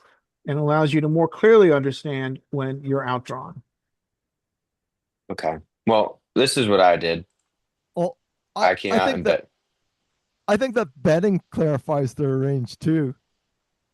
It So does like if you it make a in big some bet, way, it but you also clarifies don't their get. range. Larry's right that you do not get a very as much clarification. Like when you come out and bet here, they're gonna float wider. So you have a wider range of target. But when you check raise and they call, you really do know exactly where they're at. Like they have a lot of Yeah. queen X and they have flush draws and they have maybe some open-ended straight draws, which is gonna be less likely because I raised the 35 pre-flop, even though people call too wide, they are not doing it when you raise the 35 pre-flop. Yeah, the beauty of that hand, real quick, was that he knew that he was so behind when the flush completes that even though it was a huge pot and he only bet like 30% a pot, he still folded his overpair. He knew that it wasn't good then. Yeah. So, well, this is what I do. I don't know how I feel about this. I think I kind of agree that just go, if I'm gonna bet this flop, I should just be going bigger. I'm just gonna get the same continues. Whatever continues is usually gonna be for the same size. So we have Queen X that'll continue. So I think I should probably be going a bit bigger. It's I a think maybe I, dynamic flop. Yeah. Dynamic It is yeah, flop, dynamic. right? Bet bigger. Yeah. Bet 80 or okay. something. Or yeah. So now what do you want to do on the turn, Derek? 157 in the pot. Jack turn. I mean, it really only changes It's pocket even more jacks dynamic and now. queen jack and it adds it doesn't really change much, honestly. Yep. I'm gonna So check what here. you're gonna check here now. Yep. Why? Uh, I think the pot's big. We don't want a huge pot because we have a one pair hand on a Well, difficult to navigate. why did you then want to bet flop and not just check flop and bet turn? Because I think I have more people fold too much on the flop where I play. Like when I play 1-2, people fold too much on the flop. That's But do you just want And the people so to fold when you have kings on the like spectrum? I've like once he calls, I know he has something, right? Okay, I understand. Okay, I see your point. So I see your so point. I've changed his range Yeah, as a his range is result of filtered. betting flop, right? So I know that he has something, and Gotcha. I know I don't want a huge pot with one pair. I gotcha. Okay, Am I I I understand. wrong? I'm thinking this is a spot for an overbet. Either check or overbet, isn't it? Right? You either Yeah, check or you bet like I chose to check. You can I'm overbet betting fold. Is that what you're suggesting? I have kind of decided here that I'm going to be this is going to be a two street, likely going to be two streets because if all the money goes in, I'm probably not good Yeah, by the river. So that's why I've I check. decided that I'm front loading my value to get it on the flop and turn and Yep, deny equity. But if you check here, you don't deny equity to anything. that's true. Like That's true. if you bet the first two streets, you deny equity to all the hands that are drawing that aren't going to pay you on the river. Right. Like you And have if to they're never choose. gonna bluff raise you on the river, so I like like to if you see now this in get a to the solver. Yeah. river, if they're never gonna So raise you on the river, then why then there's no I like as a agree. bluff, then there's no Like point in checking like the turn. I agree that this is a one pair hand. So we think we're getting a two streets, and the question is, do you want those two streets? Where do you want those two streets? Okay, you could take it on the turn now, or you could take it on the river, Well, you right? get two streets, but you miss all the value on the river from all the hands that Yeah. would have called a bet on the turn if you don't take it on the turn. So like all of his ace X of spades is not giving you shit on the river. And you're giving it a free river card. It's a really Right, draw heavy right. board. I would bet So you it makes a probably want lot to more bet like sense. 200 or Well, I'm 225. saying so it makes a lot more sense to go for your So, value on the so flop and turn than it does to go for it on the flop sure. and river. If you're going for it on the turn, then you're bet folding, I guess. Are I you? what do you Or mean? are you I'm bet calling? Are you bet what calling if he if he raises? jams on me here? Yeah, I'm probably folding. yeah. I mean, it's if he jams on me, I'm sitting here thinking, what the hell is he doing this with? It's worse. It's probably not ace So queen. so if you bet here that he's got the perfect size for jamming, right? You're setting If him up I, for the perfect size for jamming. If you bet like 150 here, yeah, then a 550 raise is perfect. and I fold. And if I If he don't, Yeah, he jams, realizes for free. yeah. So he gets So his it doesn't make any sense to check because if I check now, he gets to realize for free, and so I don't get paid by all of his draws when they miss on the river. so if you like if he's got like ace queen of spades here, right? Hmm. And you bet 150 and he shoves it all in, you fold, Yeah, I probably do because he's probably not right? shoving it in with ace queen of spades here. Yeah, This is not a small. This is deep as hell. Like right, you say right. all the But time that they play two face up. Like that would be a super aggressive play when they can just realize for free. Every once in a while, you run into a player that's just going to say fuck it and jam, and I'm okay without overfolding to that because a lot of the time that you're going to be behind in that right, spot. right. And even against ace queen, I mean you're ahead, but you have a shitload of equity still. They can hit any ace and any spade and win. Even like ace ten of spades, Yeah. So I don't. What's right? the point though? I'm saying like why if you don't bet, what's the point? If you're getting two streets, then the two Yep, streets you'd want to get would be flop and turn. yep. Okay, you've convinced me. I admit I'm wrong. So we go to 150, which honestly I agree with what who said that? Josh said that probably 200 is probably good here. I mean, his queen X is not folding, and yeah, I his could be wrong. I could be wrong. I forget that like he's right next to you. yeah. So like really his range is meant to be similar to yours, even though I know you have kings, but so so you should yeah, I don't know. So like when do you I cold think call? Ugh. Like, It's not. It's oh, just a call because technically I'm just yeah. ISOing. So now we get this river. What do you want to do? Oh, check. I want a small pot. I'm checking here 100% of the time. That's about I'm the not going to worst pretend river. I have Yeah. a queen. If he shoves, then all that. Oh Oh, yeah. that's such an Oh yeah. annoying size, isn't it? Yeah, yeah. Okay, that's so annoying. Well, let's classify our hand. Is your hand value or do you have a bluff catcher? Bluff We have a catcher, bluff catcher. We have a bluff catcher at this point. and he's not bluffing, He, so I fold. he, Yeah. so, He's most likely so holding here as a queen. I think we just fold. yeah, I just dump this, and if he shows me a bluff, I'm say good hand. And I he fold here. shows. I didn't. He actually shows after Queen Jack. Oh, Oh man, what a run out. Hmm. wow. Okay, so he went runner runner. Good for him. We say This is the good same guy I hand. showed you that drilled the full house when I flopped the nut flush. It's the same guy. Is the day before he did that. He did the Okay, full Joe's the full house when I flopped the nut flush. yeah. So like what you have to do now is celebrate losing, Oh, I'm right? okay. I didn't lose an extra 300. But I Yeah, think everybody else at the table is losing another $300. yeah, And I was yeah. like, fuck, I just So you never, I was like, he's smile never bluffing and I'm never beating value. So I fold. when he shows. You smile. You shake his hand. You say good hand. So Oh, I'm if he friends with was the guy. bluffing, if he was bluffing, he would have jammed, right? I mean, like, I mean, I don't know what the why? things that they do. I think that I just don't think you're going to be hard pressed to find any player at 1-2 that's finding a bluff here. Like, this is going to be a very difficult spot for them to find any bluffs.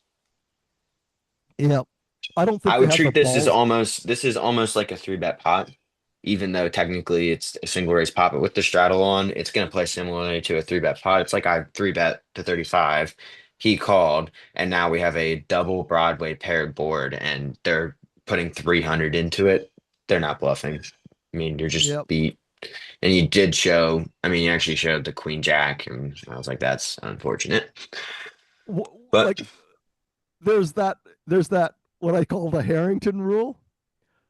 If by the turn you show an aggression and they When I bet pot on the then turn and he calls and that yeah, happens, I just think he's never then bluffing. one Like if it pair is checked no through, I'd have been good. very happy. Yeah.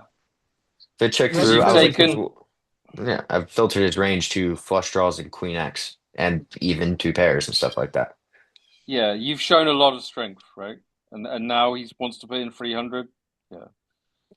Yeah, You blasted the turn, and now he's still putting in a massive bet. Yeah, so good fold. So yep. We yeah, fold, good we fold. lose. Good This fold. is how it's been for the last 2, 3 weeks. It's just been getting wrecked. I'm Yeah, it's I'm hard. It's hard. I mean, your sample size is small, right? You're not seeing many hands.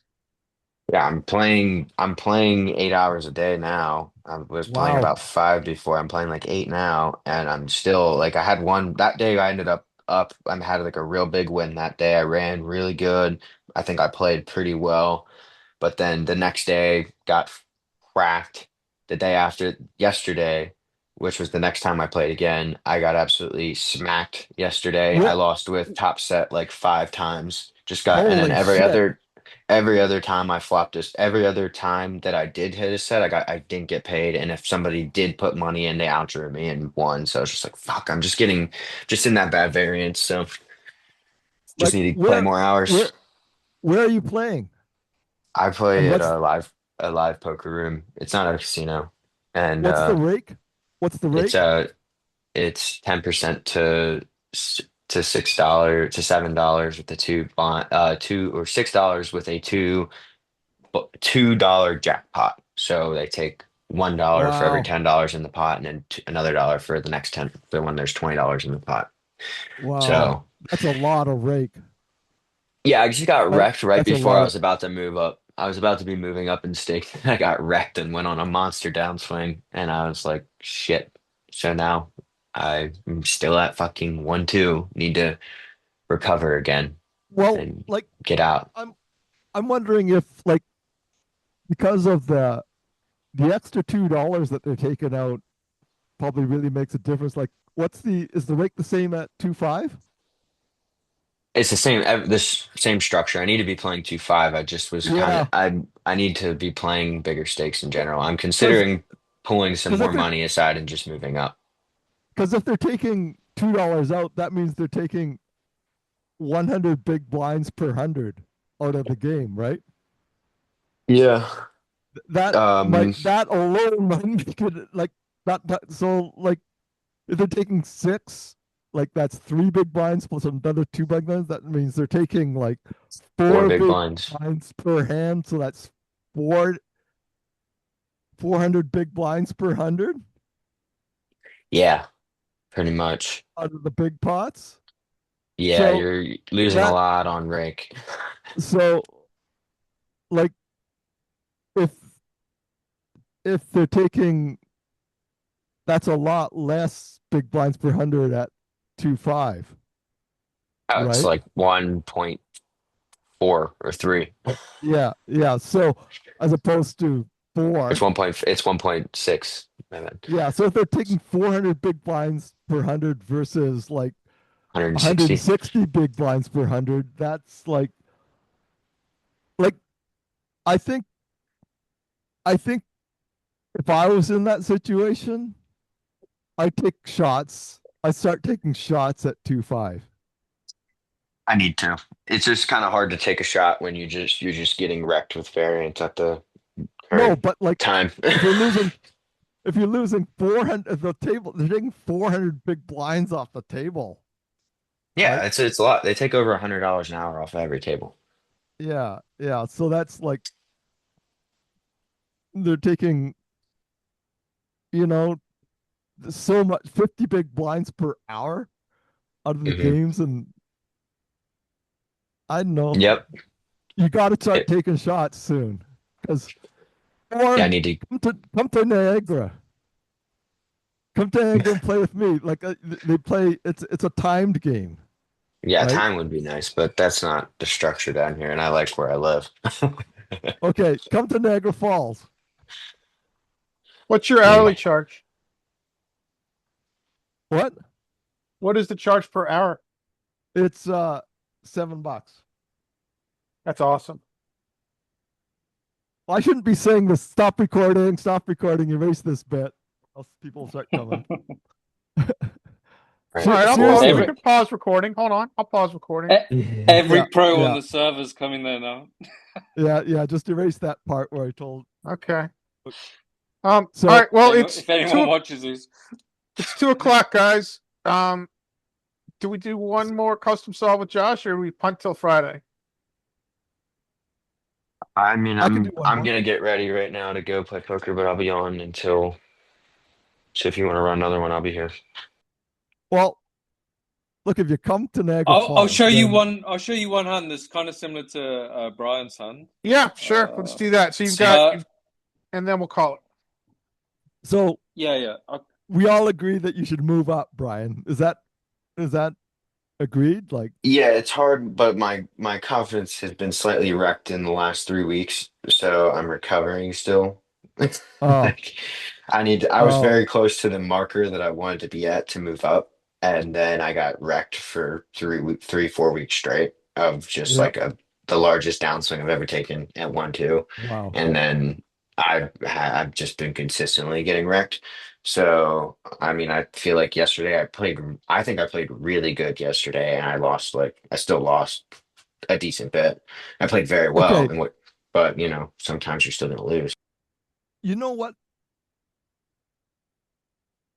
Um, I play different. I play very differently than a lot of people play on this, but I think my my style is just made to wreck 1-3. Well, you play super value oriented style. I also play a higher variance style of poker. Like Like, yesterday, I would have gone broke in about 4 hours if I wasn't collecting the money off the table that I was from the bluffs. Like it would have been ridiculous. I barely made a single dollar on a value hand yesterday. oh, okay, because I just basically drive the bus to Value Town, Which right? I tried to. I mean, right now it's just the bad variance. Like I'm in the spot where I But can't get paid with strong hands, and it is what it is. Like I'm just not getting paid, but my like, bluffs are what's carrying me through. So it's just it's okay, just different. I look like an old man coffee, you know, so maybe like you sound like you're a lot younger than I am. Is that true? Like I'm Yeah, 68. I'm 24. Okay, okay. What I what play what's your much table? more. What's What's up? your table image like? Do you look like a guy, like a poker player? Half the people there think I'm the most wildly aggressive maniac, and then half the people think I'm the tightest knit on the planet. Oh, really? Yes, depends who you're playing with. So they have the opposite contradictory Yeah, it's image good. of you. I don't mind it. There's certain people I just stop trying to bluff because they call me down super light, and there's certain people I just take the value town. They're the people I take the value town now, and then the people that just overfold to me, I just keep bluffing them. Yeah. I play with a lot of Something's the gone same wrong with people. my solver. Huh? Something's gone wrong with my solver. It's trying to force me to give them more money. Like I don't give them enough already. Uh, Jesus. What is yeah, this? What it's is trying to this? force me to upgrade to elite. I don't know why it's not working. Unless it's logged me out or something. No, I'm logged in. It's like just forcing the go elite, or it's not letting me do it, What which were I you don't what were you understand on because before? uh the premium one, but not uh I was elite, wasn't I? What's You the had to be elite what's the because you have to be elite because you were getting custom solves. okay, what was the other the new one? I'm not on the highly the very newest one. Anyway. Yeah, ultra, Ultra, that's it. but they Okay, made I don't know what they're making a bunch of changes to the subscriber model, but that's not supposed to take effect until April 1st. okay, it's working now. I think it just logged me out or something. Okay. Yeah. Um, all right, let's see one more hand and we'll call it. What you got? I got King Queen of Hearts, which is nice, right? Nice heart. Yeah. Yeah. And so this one we raise I don't like know if under you're the gun sharing. plus We can't see your hand yet. you can't see. Yeah, what hand are you sharing? I'm just on the. Can you see now? Okay. All right, here we go. Okay. Yeah. So this one. So you got King Queen of Hearts. You're meant to just check this flop, right? Is all you? I mean, I know we keep talking about this. I just like it's like I got top pair. So They're you're passive. well, They don't want to put. what's the I got a great. pre-flop? What's the pre-flop action here? I raised under the gun +1, cut off calls and button calls. All right. Yeah, And this is And so small very, you've blind very got, draws. common in theory, your checking range. Yeah. yeah, You could have multi-way. you could have a set of kings here, obviously, like it shows, and you're checking. Okay. Okay. I But just bet that's because theory. I You can just bet exploit because it. my hand's so good, and like it is checking, it is betting the King Queen of Hearts just more than the others. Can we see what their ranges But look like in theory here? That'll kind of answer your question a little bit. So yeah, what are how do we do that? so what? I mean, we can just go look at however you want to do it. But we Their can just go, ranges yeah. like that? So, all right, and then what's button? Pairs, All right, Lopez. so these are pretty tight ranges, but there's, these are still healthy ranges. It is interesting that you're checking range here, but I think that happens a lot, massively multi-way, which is the situation here. Yeah. So you're Anyway, I massively bet. multi-way, and your hands are, and then you've got to check. I mean, so if you're going to check range, Yeah. you've got to check the very top of your range too, right? Otherwise, I mean, in theory, you want to be balanced. So if you've got, Right. if you're, um, in this situation, you're going to check range because But I just want to get money in the pot, right? Because I got a great hand. If I check and he checks, it's a great you place to know, check range. Like, how much do you check? Like, so if button bets 66% here, you're going to have a check raise opportunity, I would assume. not no, you Wow. just call. Nope. Not good enough. You're Why are you only check ever raising a check set, right? raising? I guess you're hardly ever check raising because the cutoff is yet to act. So the cutoff's yet to act, Yeah. so you can't really have a robust check raising range. And your check raising range is essentially three hands. Set, and set blocker. And I assume the A7 is no, it's everything. Set, and set blocker. That's your check raising range. Right. But I mean, do you think these guys are so passive? I know it's not GTO, but you just want to, the hand's so good, you just want to put money in the pot. I mean, even if they have a set, I mean, we're yeah, going I bro mean, so we're this is going a broke, live right? hand. Yeah, yeah, it's all live. Well, let's take it down to the fundamentals here, the basic principles. Let's look at the equity of king queen suited here. Equity probably gets really strange because it's multi-way. So you've got a lot of equity here. You got 71% equity. You'd think you'd be able to bet. And then if you look at this, there's not this is probably your second best hand next to kings. Yeah. Kings is like in like 90% equity. And ace king is better, yeah. Ace king of Ace king hearts suited. is better, 78.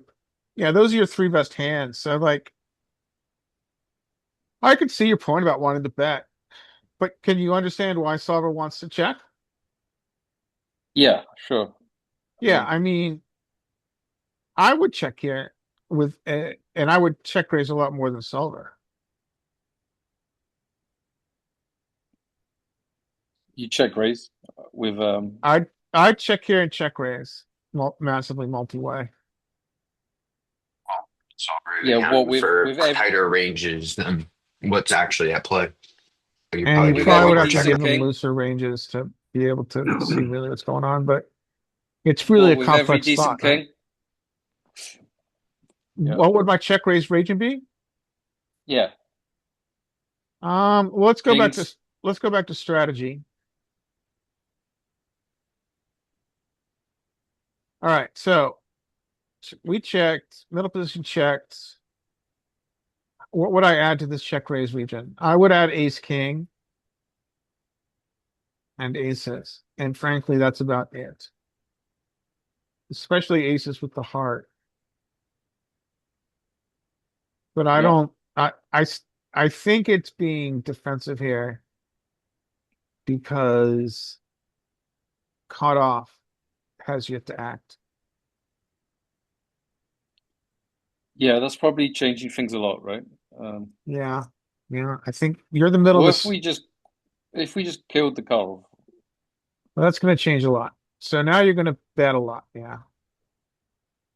yeah, because actually this had the small blind in as well, so it was five ways or So once it's four ways. multi-way, once it's heads up against button and it's a king high flop, you're going to bet a lot. King high flops are generally a betting flop. Uh, you would bet even more if it was rainbow, but you're going to bet a lot here. Yeah. So say we did bet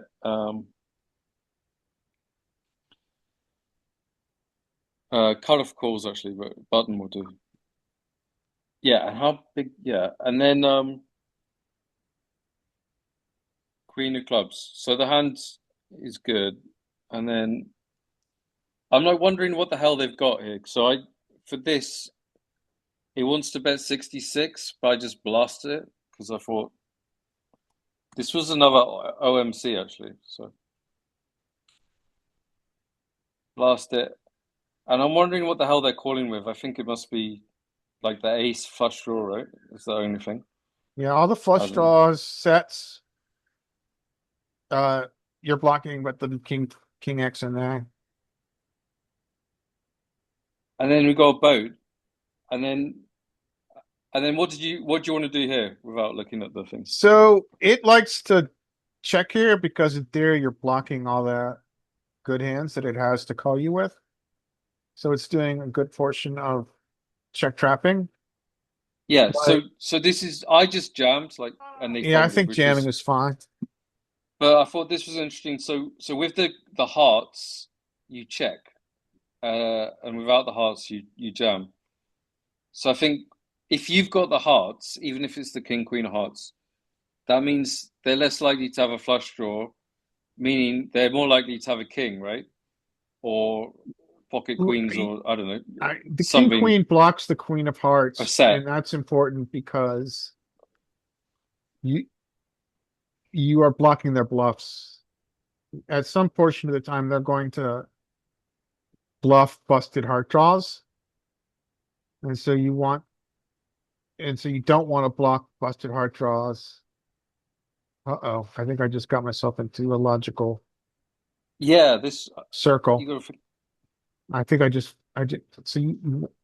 Yeah, so you check that and because you jam this. yeah, I think you check.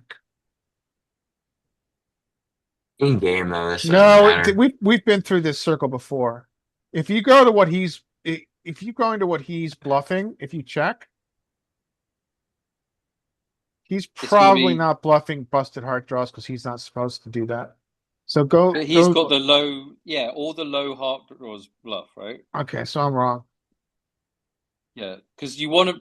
It's okay to bluff with the ones that aren't like the ace queen, the queen jack. You don't want to bluff, uh, the really high card, but like the 10-9, you definitely want to bluff, right? Yeah, This has to jam, right? yeah. You've Um, got no showdown. so this was a mistake. So Stay did have 10-9. That was a mistake. Uh, and then also, if you're blocking flush draws, that means he's more likely to have a set or a king, even though there's only one king left or Yeah, that's a something, good right? point. Yeah, I think you're right about that. I think you're right. I think I got myself down a logical fallacy. So, so yeah, that was In game, you just jammed. I just jammed and they folded like instantly. Yeah, there's So nothing else you can do there really. You could trap check. I mean, the theory behind it is sound. You have to, I think, in theory, you have to do it against the right player. But there's some What are players who they? are just going to blast you. What was the Yeah, action so again? You OMC. went. It was an I OMC. raised. Yeah, I raised pre-flop. I got three callers. I bet flop kind of chunky.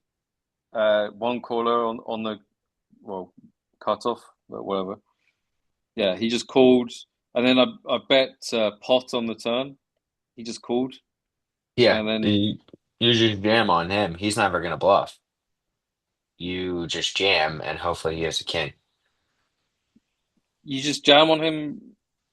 Well, you have another option too, is to go small because you can target his weaker hands when you go small to call that aren't flush, miss flush draws, like Queen X that might call. And when he does have a king, the problem is OMC, like, is he going to raise off his king often enough for it to be profitable for you to go small I on mean, the river? some of these OMCs, if they have a bad king, they'll never bet on the river. They'll just Yeah, check it back.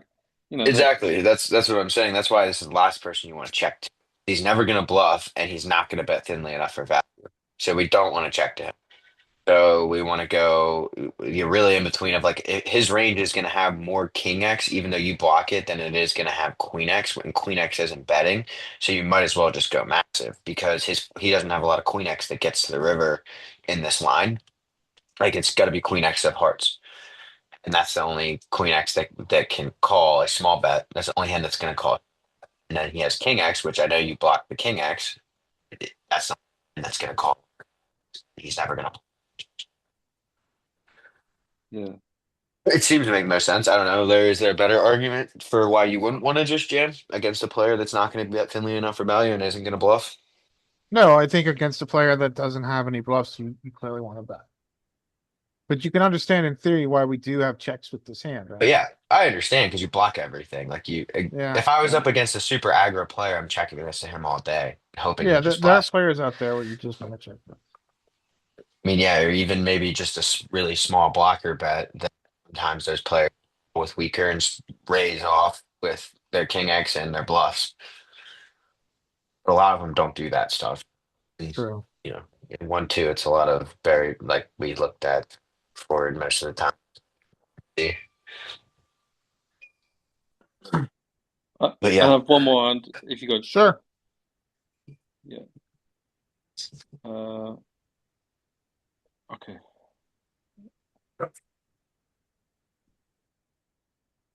So I raised. I have the 6-5 of clubs. This hand was terrible. This was a complete. Anyway, All right, so you raise hijack 6-5 call. of clubs in the low jack. Yeah, and big blind calls.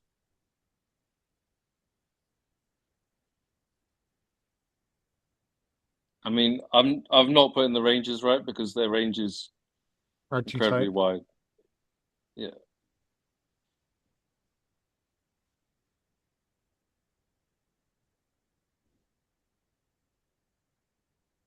And you have 6-5 of, Of clubs. okay. Yeah. So, Big blind checks to you. yeah, big blind checks, and I bet, which is betting sometimes, right? Okay. I bet, and big blind calls, All five of right. spades.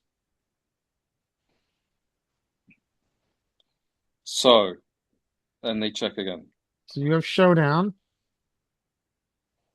you but have it six doesn't five of care. clubs. But it doesn't care that you have slowdown. It wants to bet. This is like a bluff bet, right? Like what's our equity with 6-5? It's a bluff, yeah, for sure. It's a bluff. 21%. Yeah. Okay. I can see it, I guess. I would check back because the flush came in and I have a modicum of showdown and I have to think about what is calling my big bet. I made a big bet Yeah, so a lot of what and I would prefer to I would check this, but I can I understand why bet you bet. I blast it like 90% pot, uh, and they call, and Okay. then Now they're really filtered. Can you go to back on the strategy? Niners. All right. They have no donks. Okay. They check to See, you. and Wow. I'm this, surprised. yeah, I'm surprised it wants y- it. Look at this. It's just you yeah, hardly have any hands that are checking. Just to get 42%. yeah. So now the pot is, what is the pot? The pot's 160, like $165 or whatever, $160 or something. Yeah. Uh, So yeah, and this was what's my big mistake.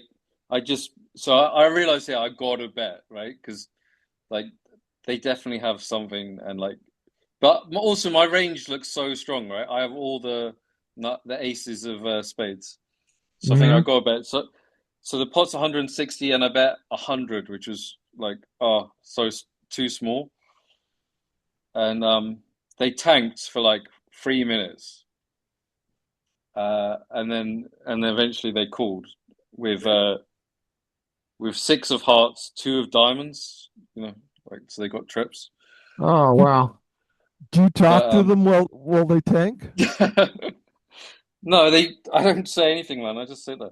And Do you then I'm talk to looking at this is like if you don't talk to them while they tank, then you're not using all your tools, right? Talk to oh. try talking to them while they tank. Well, I didn't bet big enough. I mean, you're meant to jam it all in for 200 big blinds, Right. or whatever. But you can still talk to them while they tank, You're right? this line is like honestly, I don't actually hate it for what he actually had, but like you kind of put yourself into a terrible spot on the river, going big on the turn, as his range is only gonna be flushes, full houses. Yeah, You kind of put yourself, you're like, yeah, I have to bet here, but I'm like, I would be thinking here is that I don't know what size I can use because the only thing I can bluff now is a two because that's the only thing that got here is that I could make fold and his flush probably aren't folding. So so he's meant to fold, like, if we jam, he's meant to fold everything, right? he's supposed to do that, but what we know that that's not happening. So we think that basically, like when we go, I mean, what is his rate? So you went small on the flop, right? On Yeah, well, reasonable on the somewhat flop. small. Reasonable on the flop. You get called. You turn showdown. You then go 90% pot on the turn. What is his range that gets there? Like he has flushes that don't feel the need to raise because he went so large. Like his Yeah, weaker flushes, and he he's has probably a rec twos. player, right? He's probably not that great. I mean, he's playing one He's two. got I mean, six two off. Yeah, so exactly. So he has flushes and he has trips, and both of those hand like trips aren't raising, and most flushes probably aren't raising either. So now you're in the spot of like, now you get to the river and you're saying, well, the only thing I can make fold out is a two, but if I jam, I get snapped off when I'm getting called by flushes a lot of the time and I have to try and figure out what's the size of that to make a two fold. That's kind of yeah, which here, honestly, I think you're 100. I mean, that's four to a terrible, flush. right? Yeah, I mean it's kind of targeted. Like what? How much did you have behind? Well, like after you bet 100, how much more did you have behind that? At least 300 more, like, probably. think you go like if you're saying I basically decide that I'm not getting because this is too live. They don't fold flushes here when like if there was only three to the flush on the board, I wouldn't even try to bluff at all because I'd say he's not folding two and he's not folding a flush. I would say with four you can probably make a two fold. So you can go say probably how much bet to make a two call. Probably go less than probably go like 75 to get a two to fold. I'd probably go like 25 to 50. And even then, I just don't like the spot. I just don't like going big on the turn. I think going big on the turn kind of puts you in a shit. Yeah, would it wanted to go? I don't know how we reset it. Yeah, it wanted to go 66, which was better, I mean, and I'm it not also going doesn't look. based off of. I would go based off of the way I play. I'm gonna go small again and raise off, Yeah, and also it makes it or I'm gonna like check because I have showdown now. yeah, and it makes the massive bet on the river better because they're getting less good odds. Because there's less in the pot already, and yeah, Well, if you go like 33% on the turn, he just calls. He likely his best hand is like. he would just call with a two. I mean, Yeah, if you go 33%, like you go really tiny. I mean, I think he raises some portion of the time, right? But you also know he doesn't have a flush. yeah, and it's still jamming, but I mean, I'm it's not going based getting off what's off. I'm going based off of like be what you want it to be whenever you're bluffing. Because you're in yeah, that spot on the river where you're just like, what the fuck?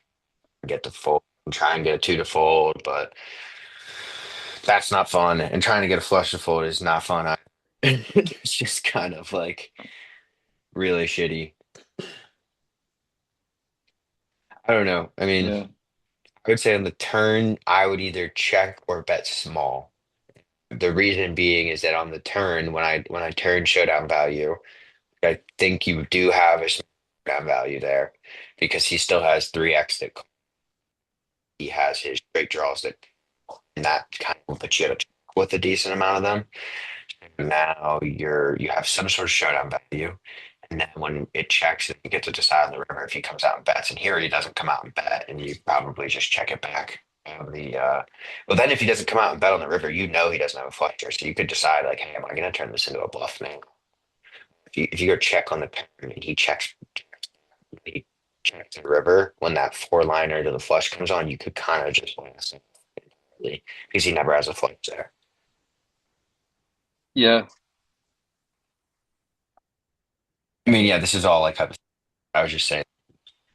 I don't think If going it big was on the not that, turn is great when you're up against when that not changing card comes. yeah, if it's not a club, or if it's we just check it What back. if Yeah, if it was a spade? If it wasn't a spade here, yeah. If it's not a spade, you just check it back, and if it's a yeah, I'd probably if check it. it I would probably check it. I would consider. I would be deciding whether I'm betting for value or if I'm checking back with showdown. I would say you make enough showdown there that I would probably just and then on the river figure out if he comes out and bets really big. I'd probably fold. If he comes out and bets pretty small, I'd probably call it off. They're pretty overbluffed when they go. You check the turn and then they come. yeah, you're breaking up a bit there, Brian. Oh, sorry. Can't, I don't know. That's what I would say. I'd say the one thing that it's a hungry horse line, which it does work a lot, is checking back, betting the flop and checking back your showdown on the turn, and then bluff catching the river. It works a lot. Very profitable because they just can't help the yeah, bullshit on the river that could probably check and take. So I don't know. I think 90% on the turn is not ideal because it just doesn't really clarify anything for us. It just puts us in that he's not going to raise two now, and he's not going to do that. Like, so you just kind of handcuff yourself on the river to like, what the fuck do I do here? yeah. I don't know. Does that make sense? Does anybody else have a better line? I think you're on it. I mean, yeah. I think you can either take showdown or go small. But yeah, that's pretty much all I have to say about this hand. All right, guys. Is So shall we meet again on Friday? yes, sir. I'll be here likely unless I'm fishing.